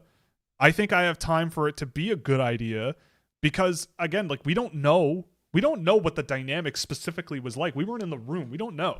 And so if Bruce Cassidy is in there and every single time he's walking in the room, everybody's tuning him out, and you're about to go on a playoff run, and you're the Vegas Golden Knights, like, yeah, you probably fixed that. Maybe you should have fixed it like a month or 2 ago. But who knows? Maybe something specific happened. Maybe someone directly went to Kelly McCrimmon and was like, we are not ready for the playoffs with this guy. We something different. I don't know. So anyway, this is a perfect point also. Mitch Marner getting upset about Bruce Cassidy being his coach, and then now he's going to be upset. John Tortorella. Yeah, I mean, like, I'm not actually claiming that that's what happened. I'm just making a joke because I am a Leafs fan that pretends to not be the slightest bit salty at Mitch Marner when I harbor a tiny bit of resentment, but I still love him. Yeah. But I also love to hate him now that he's not on my team. That's really what this is about, okay? Yeah. The Jack Adams Award is actually about who saves you with goaltending for sure. That is what it is. What are we doing? Where were we here? What do you like about Tynan Lawrence? Nothing. He sucks. Yeah, nothing. He sucks. Why are you high on Lawrence when everyone else is cold on him now? Because I actually watch him play hockey. And everybody else doesn't. And everybody else is just telling on themselves because they're stupid and they don't understand the game like Will. Lawrence, it's as simple as that's exactly what it is. I'm simultaneously the stupidest and the smartest person in the world. Lawrence, I think... It's impressive, actually. Lawrence, I think, is one of the very few guys in this draft that you can very clearly tell that you can win with. Like, I think you look at Lawrence play hockey off the puck, You look at the energy, the forechecking energy he has, the pure speed, the explosiveness in his skating, the skill level he's got, how good of a playmaker he is becoming. I think his projection in that area has improved significantly. A really talented shooter that I would love to see a little bit more selective with his shooting. And again, I think look, a couple of things are in the world of the NHL draft. A couple of things are happening at the same time that is extremely fascinating. And it's all with college hockey. College hockey is letting in elite level Canadian Junior Hockey League players in, which they were not doing 12 months ago. This is the first season where if you are 18, 17, 19, 20 years old, you can just bolt from the Peterborough Petes and go to school in the US and play college hockey and call it a day. And a lot of players chose to do that. And I think it has made college hockey a lot more competitive. But also, you have 17-year-olds, a lot of them actually, in the NCAA playing as 17-year-olds. Like, they should be in high school. Like, Tynan Lawrence he's still 17. Oscar Hemming, still 17. Colin Potter last year, still 17. Like, before the last few years, Ilya Morozov is another one. All 17 years old the whole season. And I'm pretty sure, I looked this up a few weeks ago, but I'm pretty sure that is a very, very, very rare thing that happens in an NHL draft class, let alone having multiple in the same year. Adam Valentini is another one. And so to me, I look at it and I go, all of those players probably would be elite CHL players this season, but they are choosing to go off the beaten path and challenge themselves in an environment that is objectively better for development because you are gonna struggle. Like, I think that we have to move our thinking from if you're like, I think you have to be comfortable with players that seem a little uncomfortable in the situation they're in, because in normal circumstances, they would be the most dominant player in their league. Normally. Right? Like, or up there. Like, Tynan Lawrence in the USHL this year would have by far blown away the closest draft eligible scorer at his scoring rate. I think he had like 17 points in 9 games and like 9 goals. Like, it was something nuts like that. And then he goes to BU and it's not the same. And so 7 points. So I think if you are an observer and you're on the outside looking in, you can look at that and go like, oh, well, you know, yada, yada, yada. Okay, so we played 13 games, had 10 goals and 7 assists in the USHL. Still would have blown away the competition in draft-eligible scoring in the USHL. And so it's like, well, in the same breath, you'll have people taking shots at me for like how I feel about JP Hurlburt or the defensemen, Carols and Rudolph and the Ruck twins and all this stuff. But then they look at a guy like Lawrence, who was also very dominant statistically in a junior league with far less talent dilution, I would argue, than a CHL league these days. And he jumps to the NCAA, something that these other players never did or won't do mid-season. And they don't, like, if JP Hurlburt went to college halfway through the year and had 0 points in his first 9 games, are all the people who have him super high all of a sudden just going to go, uh-oh, call it a day? Because, like, if that's true, Yep. if that's Yes, the they case, are. if you believe No, that, you know they are. if you know they are, though. right? But if they believe that, then they never believed in him in the first place.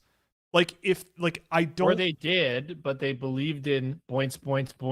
Sure. And that's what a lot of people believe in. But I look at a Lawrence and I just go, I think that out of anybody in this draft class, if you just put him out on the ice, he's a center. I would never play him on the wing. He is a center's center in my world, in my books, in my strategic book.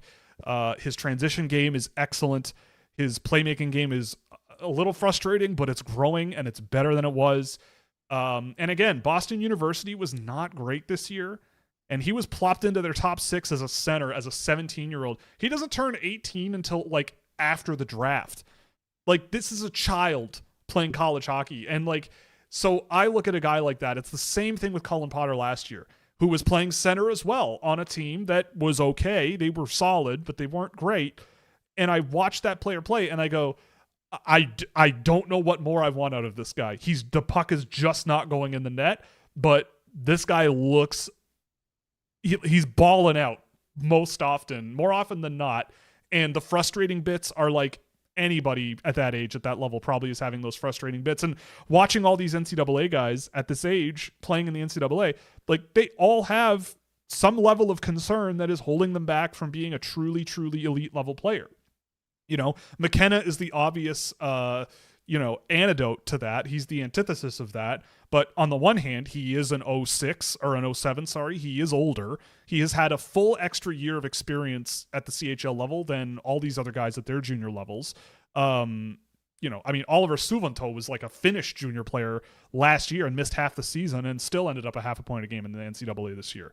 Like, they're in a different story. And with McKenna, the skill level and the vision and the offense is way beyond these guys for sure.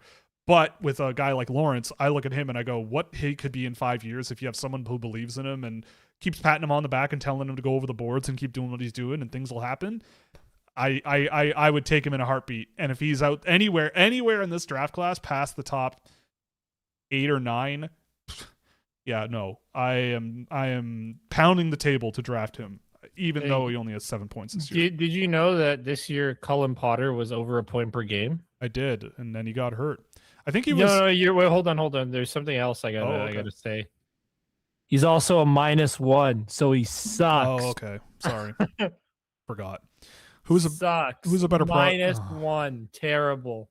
Who's a better prospect in their draft year, Viggo Bjork or Marco Rossi? I would say Rossi, but it's very close, and Bjork is much younger. Is it just me, or are the CHL guys who get marketed as the high-end physical pace guys are not that?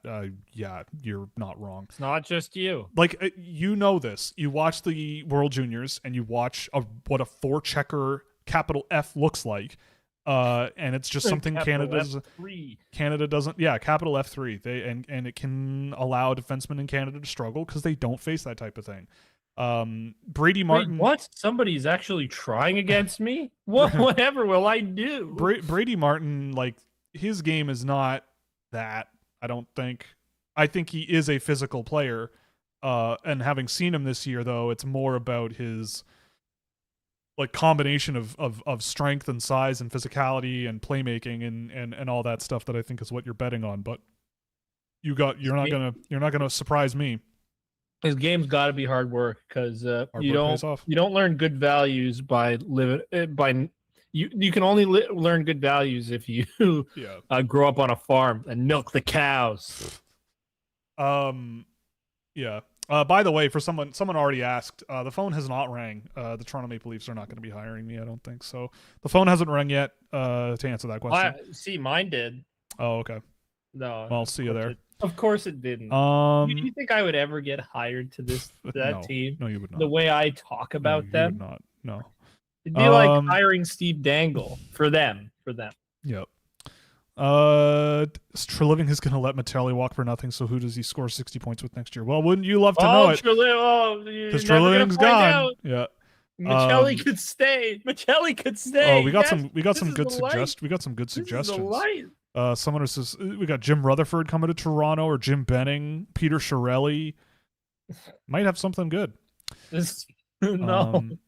Please, I'm gonna stab my my testicles with a fork if Peter Chiarelli ends up GM of the Toronto Maple Leafs. Yep. Well, we'll see. Actually gonna do that. See. Take away the 8-point game McKenna had against dog shit Ohio State. He's got 45 points. Well, you can't swear. Well, I just did. It's my show. I can do it once. Take an 8-point game away. I mean, Ohio State did upset. Who was it? Michigan State. So. Maybe they're really good. I don't know. Oh, we don't talk about that. We have Michigan State fans. Yeah, we don't do that. I mean, I don't know. Look, again, you. This is why I don't really care too much about point production. You've got to see the player how they play the game. Anomalies like that, right? You've got to look at how they play the game and look at the NHL. Like again, like you watch the NHL for long enough and you go, yeah, like it's just not the same sport. Like I would argue it's just a different sport almost. To like almost every other league in the world, especially junior hockey.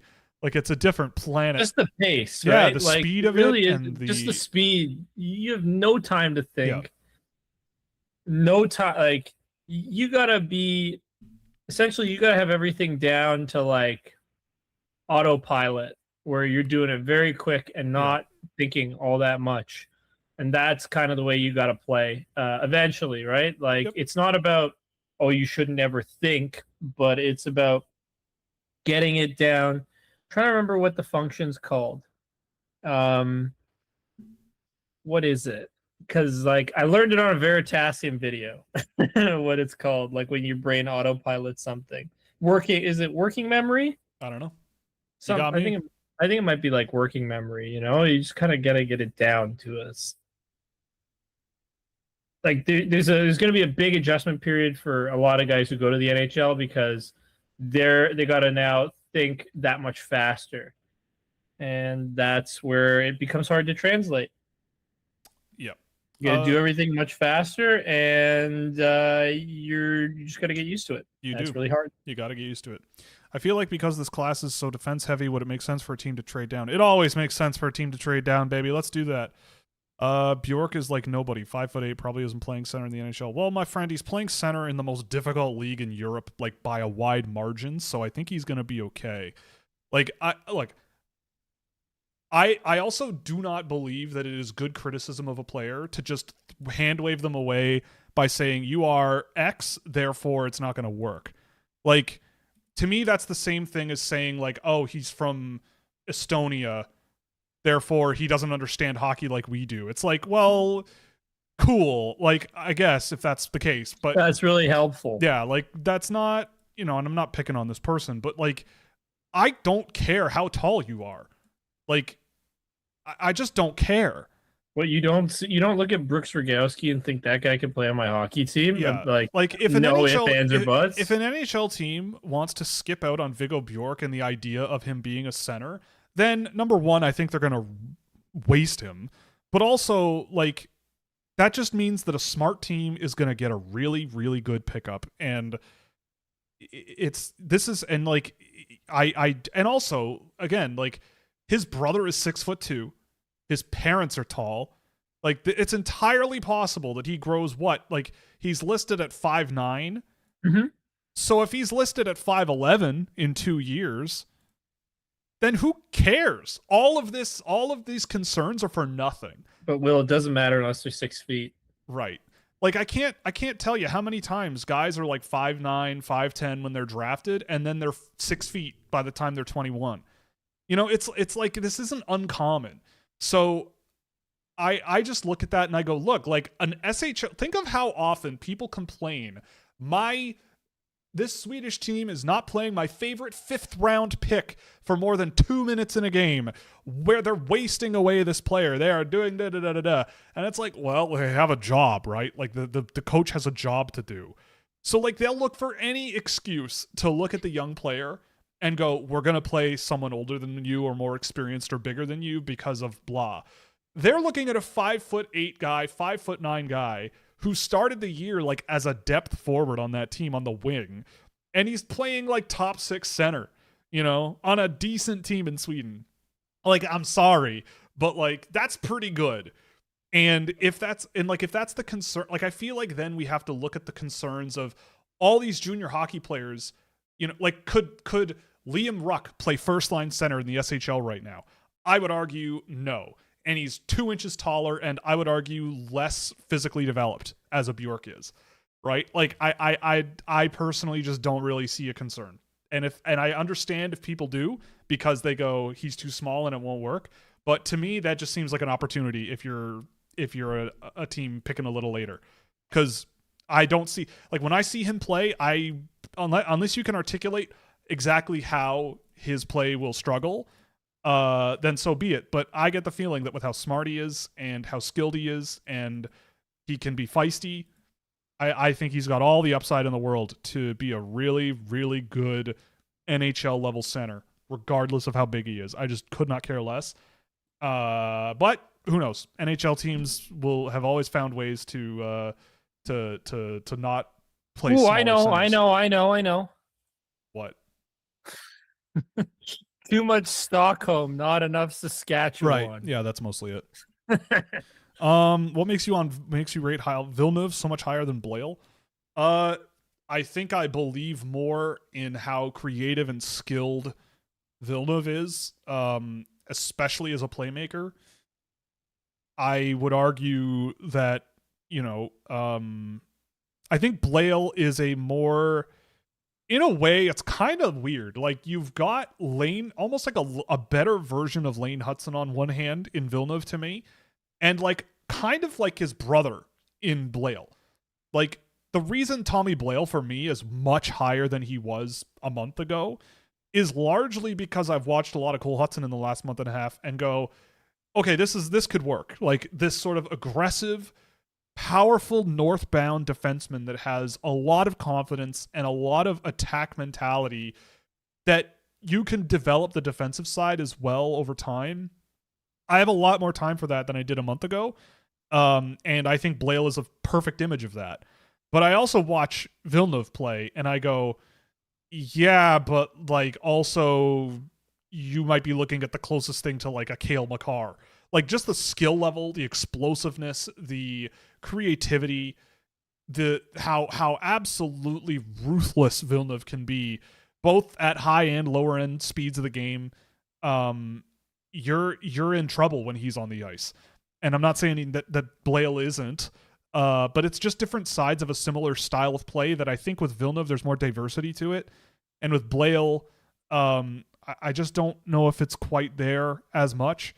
But I would argue also that Villeneuve is definitely more frustrating to watch. He can be very frustrating in a similar way to like a McKenna, but he can be frustrating. But I believe I gotta go. I like him. We gotta only say positive things here about him. Yeah, I gotta go off of how I would do it if I was running a team.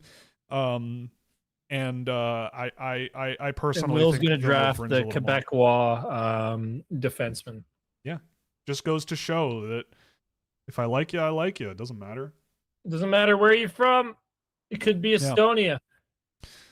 What's the Backstreet Boys song? As long as you love me, don't care who you are, where you're from, what you did. As long as you love me, as long as you're good at hockey. That's my version of that song. Thoughts on Beasted's season, NHL or soon? I honestly have not seen much of Philip Beasted since he was drafted. Honestly, maybe a bit in the year after. But I always felt that there was a pretty good chance of him being being a depth guy somewhere. Third, fourth line somewhere. Yes, I do like Villeneuve over Carson Carroll's. Why do you not have JP Hurlburt in the top 30? 100 points in the WHL at 17 isn't good.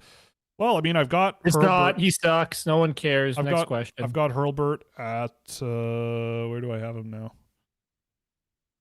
In the middle of the second round. I just don't think his offensive game translates. Like, we talked about this earlier in the show, but there's a lot of things in Hurlburt's game where I feel like the game has to come to him. Like, he has to be in the neutral zone. He has to be pushing into the offensive zone. He has to be playing with the puck on his stick and also not really under pressure. Like, I find him to be very much like a Gavin McKenna, but take the skill back, like downgrade the skill a little bit. I see very similar type of player there. I think Hurlburt's going to be a very successful college player. I don't have any doubt about that. I think he could score in the AHL. I just look at him and I go, I look at the all-around game, and maybe he can be put in a situation where he can play in your top six on the wing and be a pure offensive scoring guy. But I look at the offensive tools that some of the other guys have, and I just think there's a lot more with some other guys that I think projects to the NHL a lot better as they are. And again, I've said this a million times, but like, yes, I believe that the CHL has really taken a big step back with a lot of the guys going to college and a lot of the changes in college hockey in a lot of different ways. And yeah, like, I watch that league and all three of them, and I'm left a lot of the time going, I could see how you could score 100 points and struggle at higher levels, right? Like, Hunter Shinkarik is a great example. A guy who scored and scored and scored and scored and scored. Mason Shaw scored and scored and scored and scored and scored and scored and scored the lights out in junior hockey. Like, okay, I've said this a million times, but one of the best things I ever did in my educational process, which is still ongoing, is You see those like Byron Bader things. This player has a 57% chance of being a player, 68% chance of being a star, yada, yada, yada, whatever. Fine. I'm sure there's math behind it. Find out why the ones that work and why the ones that don't work. And I think you'll see a lot of why I feel the way I do about a lot of guys that score a lot, right? Like if I diverge from people and go, this person who's scoring a lot, I don't know if I buy it. That really just comes from the experience of like watching these really productive players over the years and seeing what slows them down and what catches up to them, or what type of player catches up to them. And what the NHL does to certain player styles. You know, like for me, like in my experience, the floor of pure skill you have to have in the NHL to be productive enough where an NHL coach will play you as if you're a top 6, top end scorer, potential all-star type guy. That floor is unimaginably high, right? Whereas in terms of like just going out and eating some minutes and just being a good off-puck player, basic passer, basic abilities to move the puck up the ice, and just keep the game super simple and surgical and precise and tactical. Be Bobby McMahon. Just go out and play hockey and keep the complicated stuff, leave that to the experts. That is a much different equation. And so if you can find players that play that way at this age, then that makes your life a lot easier because you know kind of what you're getting and you know how that kind of thing can work. So yeah, like I would argue, I would really urge people to go back in time, look at some of those charts and look at those things and those models and go, this one said that this guy was a 72% chance of being an NHL player and he's an AHL middle sixer. Being a star. When he's 23. What was the Sasha Pastujov one? I don't know, but he's a great example. Pastujov is a great example of a player who scored and scored and scored and scored. And I had like middle end of the second round. Was compared to Nikita Kucherov on this exact chart that we're talking about. Right. And so it's like, why don't those things happen? And if you want to seriously evaluate this kind of thing and seriously get into that, like that's a must. You have to do that because you have to be able to recognize the common threads of like what does and does not work in an NHL gig, especially offensively. Like, I'm sorry, but the quality of your average WHL goaltender nowadays is not very good. Like it's pretty rough out there for Canadian goaltenders. And the good ones, by and large, like Carter George is left in Canada in the CHL, but Ivan Kovic went to college. Ravensburgen's still there, but I mean, I was never a huge Ravensburgen guy last year anyway. But like the point is, you gotta do it. You gotta look at it and then see if you can find common threads about what works and what doesn't. Like that exercise, it's taken me years to kind of do it, but yeah, I don't know. It's like, obviously I'm not looking at JP Hurlburt and going, you suck. Like, I'm not, obviously 100 points in the WHL at his age is a remarkable accomplishment, but for the purposes of my job, I don't care. Like, that's not my focus. My focus isn't to anoint players when they're 17 for accomplishments that they make. Like, unless they're God King Idar Suniev. Well, yeah, Idar Suniev is a little different. But my job is to think about it as if I'm an NHL team and going, what job can you do for me that I can trust you to do? Right? And I know I'm not perfect. I know I'm not like a general manager or anything, but I watch a lot of the NHL, or at least I try to, and you kind of see how that game is played, and you kind of have to think about it from that as your finishing point, right? And when I look at a Hurlburt, I see a guy who, yep, there's skill. Yep, you've got some good stuff there. I would argue the last few games I've seen of him, I liked him a lot more than I did earlier in the year. I'm looking at my list. I think I saw a game of him recently where he was really good. I got to move him up higher. But is he going to be in my first round? Probably not. Because I think he's one of those guys where you bet on the skill, you bet on a long-term trajectory and the creativity in his game and see where he is in 4 or 5 years, but you're going to need him to work his way up the ladder. I don't think he's there with a level of comfort and certainty. And I've also grown to appreciate players that I can just see playing in the NHL and shutting guys like Hurlburt down. Like, that's how I'm always thinking about things too, is like, if I have two players If they go one-on-one 100 times, what do I think is going to happen in that thought experiment, right? And then you just have to go with the one that you have to give the advantage to, one way or the other, forwards, defending, whatever you want to call it. That's the way I come at it, and I think Hurlburt is a great junior player. I think he's going to be a real good college player, but the NHL, I think it's way too early to have that kind of certainty at all. And it's not like I don't like CHL players, by the way. I've got lots of them in my first round. My top-ranked CHL math is Preston pretty high. Yeah, I've got Villeneuve. He's barely played. He has barely played. That's true. I love Mathis Preston. Yeah, I will fully admit to it. I think he is awesome. Yeah. Someone also said that Apple Pie is an A tier, and we should ban that person. I agree. Good. Why would Toronto be my team? Okay. Any good goalies in the draft? Yeah, I like. Nope, goalies suck. Oh my god. But it's true. You're just catching me off guard, and it's distracting. Not. Oh boy. Yeah, like Trable's pretty decent. The Russians are good this year. I like Borichev and Rybkin. There's actually a few CHLers that I do like. I like Fedorov, Lascelles, Sklenichka. He's playing for Seattle. There's a goalie named Lascelles? William Lascelles, yeah. He's Quebecois. Wow. Xavier Went in Tri-City is also the one that I like. Lascelles. Lascelles. All I hear is Lascelles. Lacelle. Yeah, no, that makes sense. Yeah, I mean, I think there are some goaltenders that I like. I mean, I would wait until the end of the year. Until the end of the draft, I think. I do like there's a Latvian that I like, Patrick Plumans, that I want to see play for the under-18 team. That would probably be the toughest hockey he plays all year, and I want to see what that looks like. But whenever I've seen him with the Latvian team he plays for, he's also pretty good. But yeah, there's a few that I like this year for sure. I got to update my goalie data, by the way, for any subscribers. It will be coming soon. Should the Leafs hire Bruce Cassidy? Oh, I don't know, man.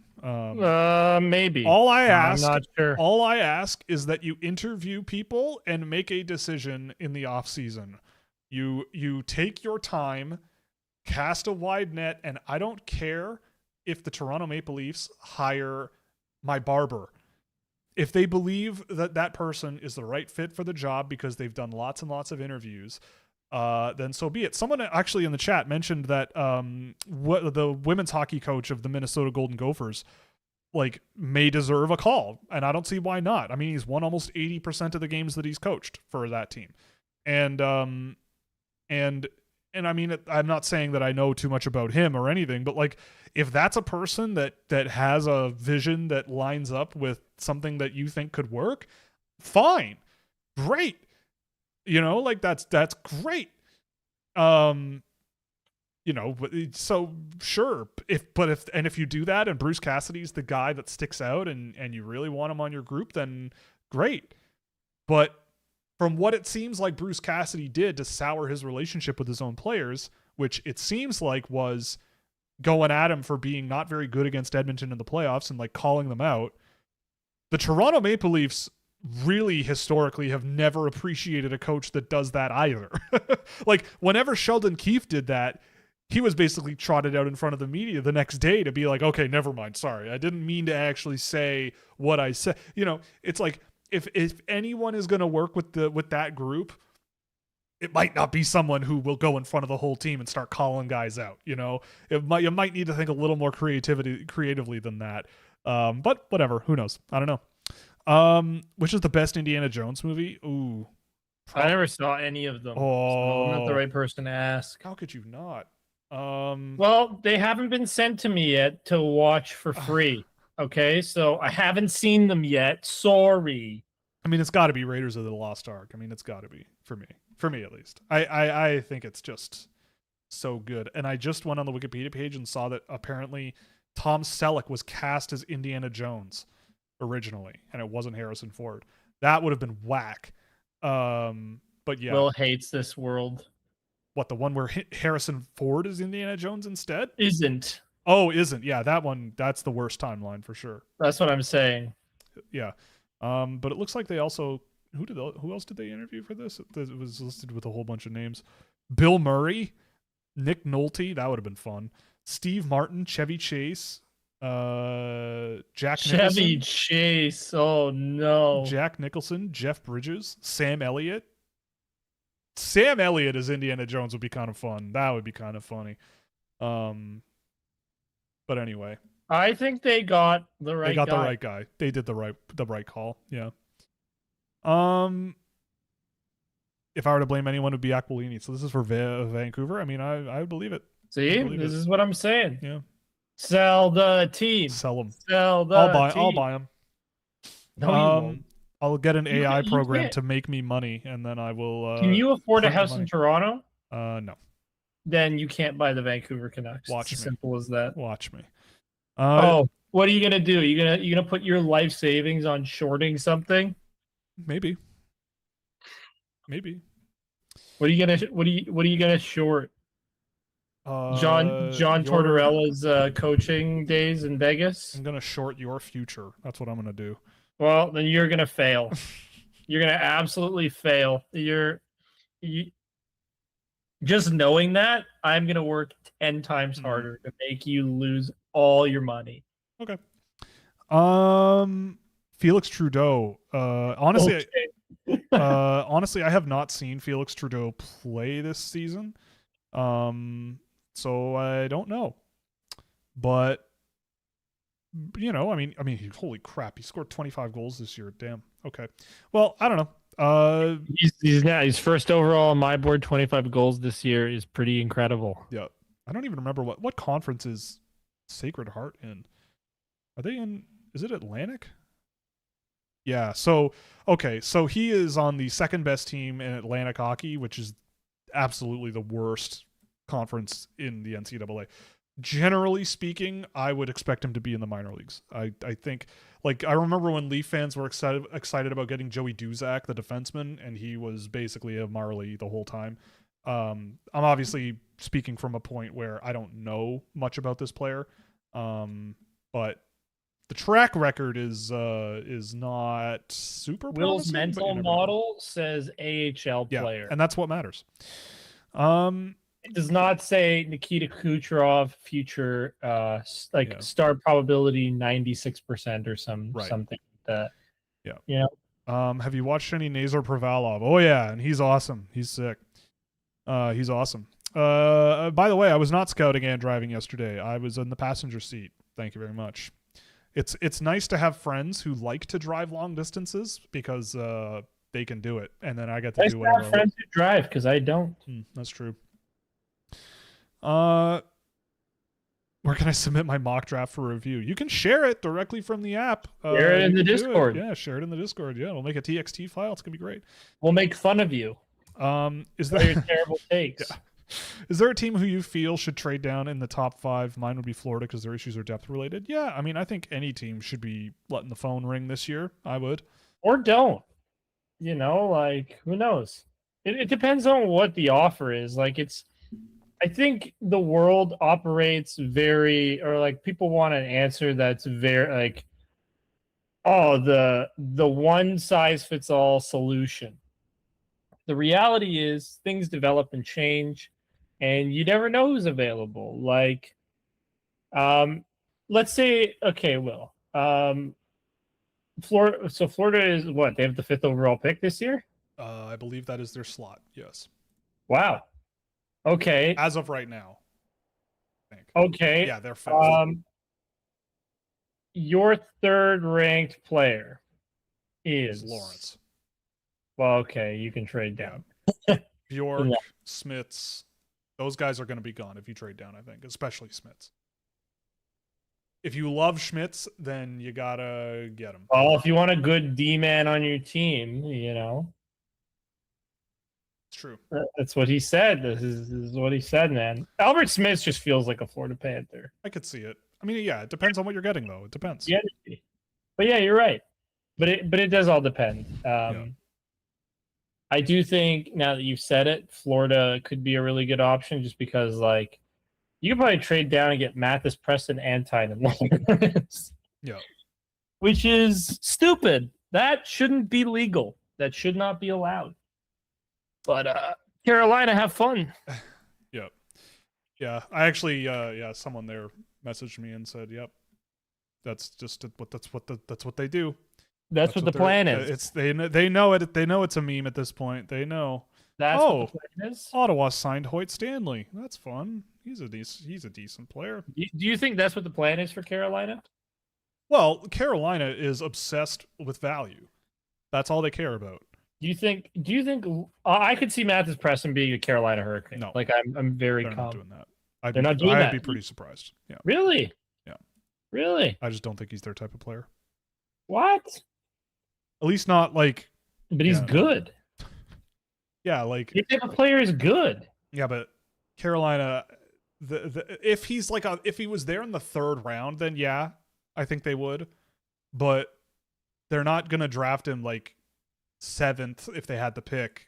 No, I'm not expecting that. But if he's there in like the third round, then sure, I bet they would do it. No, I'm saying like they get him late second round. They trade down. They do their thing.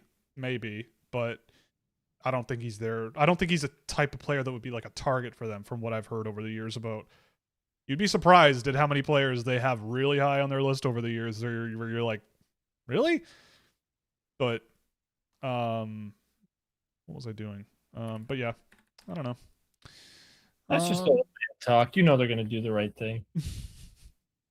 I don't believe you, so I'm choosing to disagree. Okay, fair enough. You can do that. I was gonna look something up on elite prospects and I forgot. Okay, well we'll just leave it.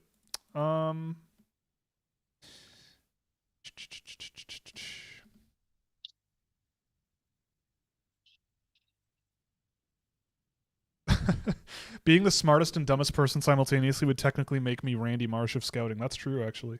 Oh, that's what I was gonna look up. Randy Marsh? No. Someone asked about the OHL Cup. Does OHL Cup equal OHL success? And by and large, the answer to that is a big mixed bag, I think. Let's see. Who have been the most successful players?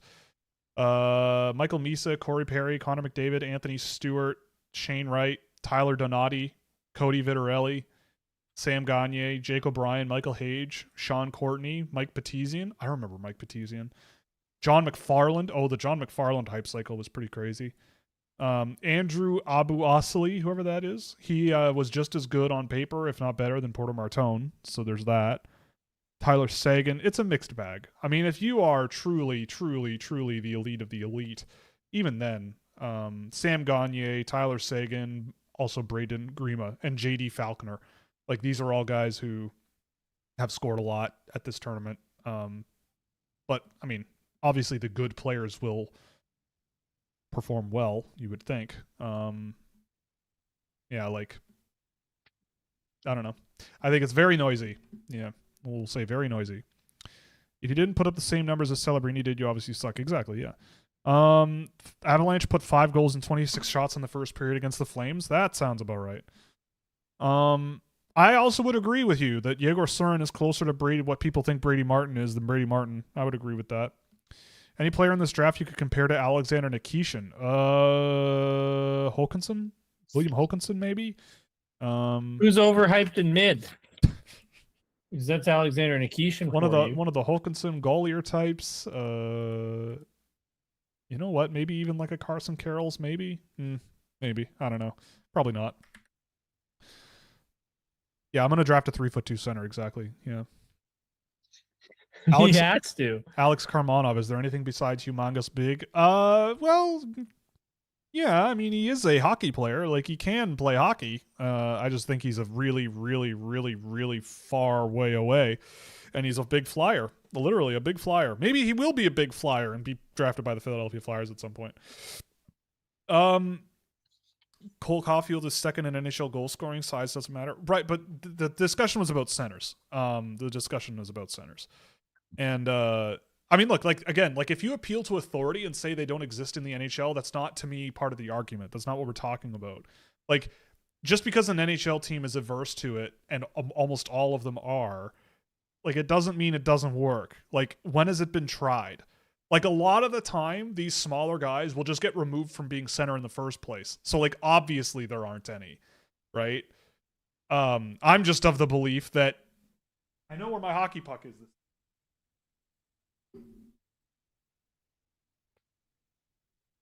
Like, I'm just of the belief that this should not make the difference between he can and cannot be a center. Like, Well, tough I mean, luck, Buttercup. but that's what I'm saying. It is. That's how I feel. Brad So Lambert's not good enough. yeah, he just just isn't isn't. good enough. He can't play center. He has to play right wing. It's true. It's true. It's too bad that he's not that much taller. Like, hey man, it's like you got to be this tall to ride this ride, and he's not there. The only way that you can make me a fool is by seeing an NHL team play a bunch of smaller centers up the middle of the ice and be the worst team that ever was assembled. And then I would be like, I wonder why that happened. Maybe we'll take a look at that. But like someone mentions Logan Stankoven. It can't be their height. The conclusion we'll draw. Someone mentioned Logan Stankoven is playing center in Carolina. And like, yeah, you know, I that's another one, right? Marco Rossi. You know, it is possible. I think that what the NHL believes a center looks like is wildly different to what I believe an NHL center looks like. What it could be. Sure. Or like because let's be, there are some centers that fit the mold that you're talking about, but it's not all of them, but some of them can work. It's just, oh yeah, you know, they got to have something very special about them. And I think that's something that you've been very open about in the past, that it's like, okay, but you've got to be this much better at this. And smaller players have a higher bar, no doubt, but it's not like the bar is not impossible to get over. No, it's not. And I mean, I don't know. I mean, I think you do ask a lot of a player, but I mean, I don't know. I'm of the belief that in a lot of situations, being a center requires like the most finesse in a way. Like it requires the best skaters and the ones with the most skill to be up the middle of the ice in an open ice so often. And I think normally, and I think a lot of people see it as like, well, no, you need the big physical guy to help out your defenseman, clear the front of the net if there's nobody there, and catch a pass from a defenseman and move it up to the winger in the neutral zone, and then BF3. Like maybe that's the math from an NHL team, and fair enough, right? Like I guess, but I just think that undershoots the potential of the position and plays it way too safe. But you know, that's neither here nor there. I am not a coach.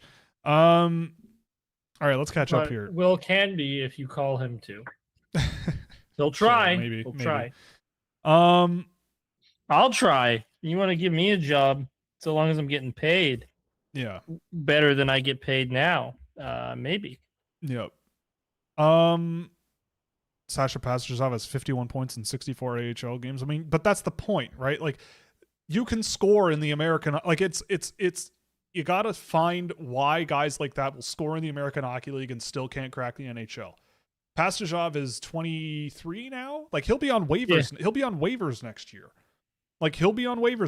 And I bet that he won't make the Ducks. I don't know when you look at that team. I don't know who you're going to knock off the roster.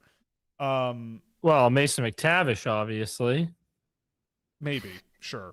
But in any case, I think he's a very good example of the type of thing I'm looking at. Like, I don't know. I just look at how I would want my team to play, and I look at the things that NHL teams do that win the Stanley Cup and how they win. And there's just something about athletes and professional athletes and players and young players where you just look at them and watch them play and you go, I can just tell this guy is going to move heaven and earth to win games. Like, may not be the most skilled guy, may not be the most whatever, but holy smokes, look at this friggin' guy go. And I trust this guy with my life. I trust this guy with my job. You know what I mean? And so those are the players that I'm trying to look for, not the ones where I'm like, wow, they score a lot, or wow, they are very skilled, or whatever. It just is what it is. Ooh, I found it. What? His star probability in his draft year. Pastujov? 70%. Well, there you Comparisons, Jason Spezza, Alexander Barkov, Mark Savard, Nikita Kucherov, Quentin Byfield. Sure. Yeah, whatever. I No, don't but know. okay. Now we get to where he is now, or where he was in 2023. So 3 years ago, his probability dropped to a 38%, and then his comparables were Cole Caulfield, Todd Harvey, Cole Perfetti, Sam Reinhart, and Vlad Tarasenko. Yeah, I don't know. It is what it is. Uh, How, but like how how do you draft your comps so wildly different than well, because they're mathematically similar. Like mathematically, like if you go look at those, if you mathematics are a fraud? They are I no longer believe in math. Okay, this is terrible. well, doing math without context, if you're doing mathematics in the real world intertwining, and you rely on the mathematics fully, then you're probably going to make a mistake somewhere. You will look dumb. I don't know. I look like the whole thought exercise for me is look at that and go, can I make those odds even better by finding out what it is about the guys that don't work that doesn't work. Like that's the logical explanation. That's why I track data. Literally, it is exactly why I track data.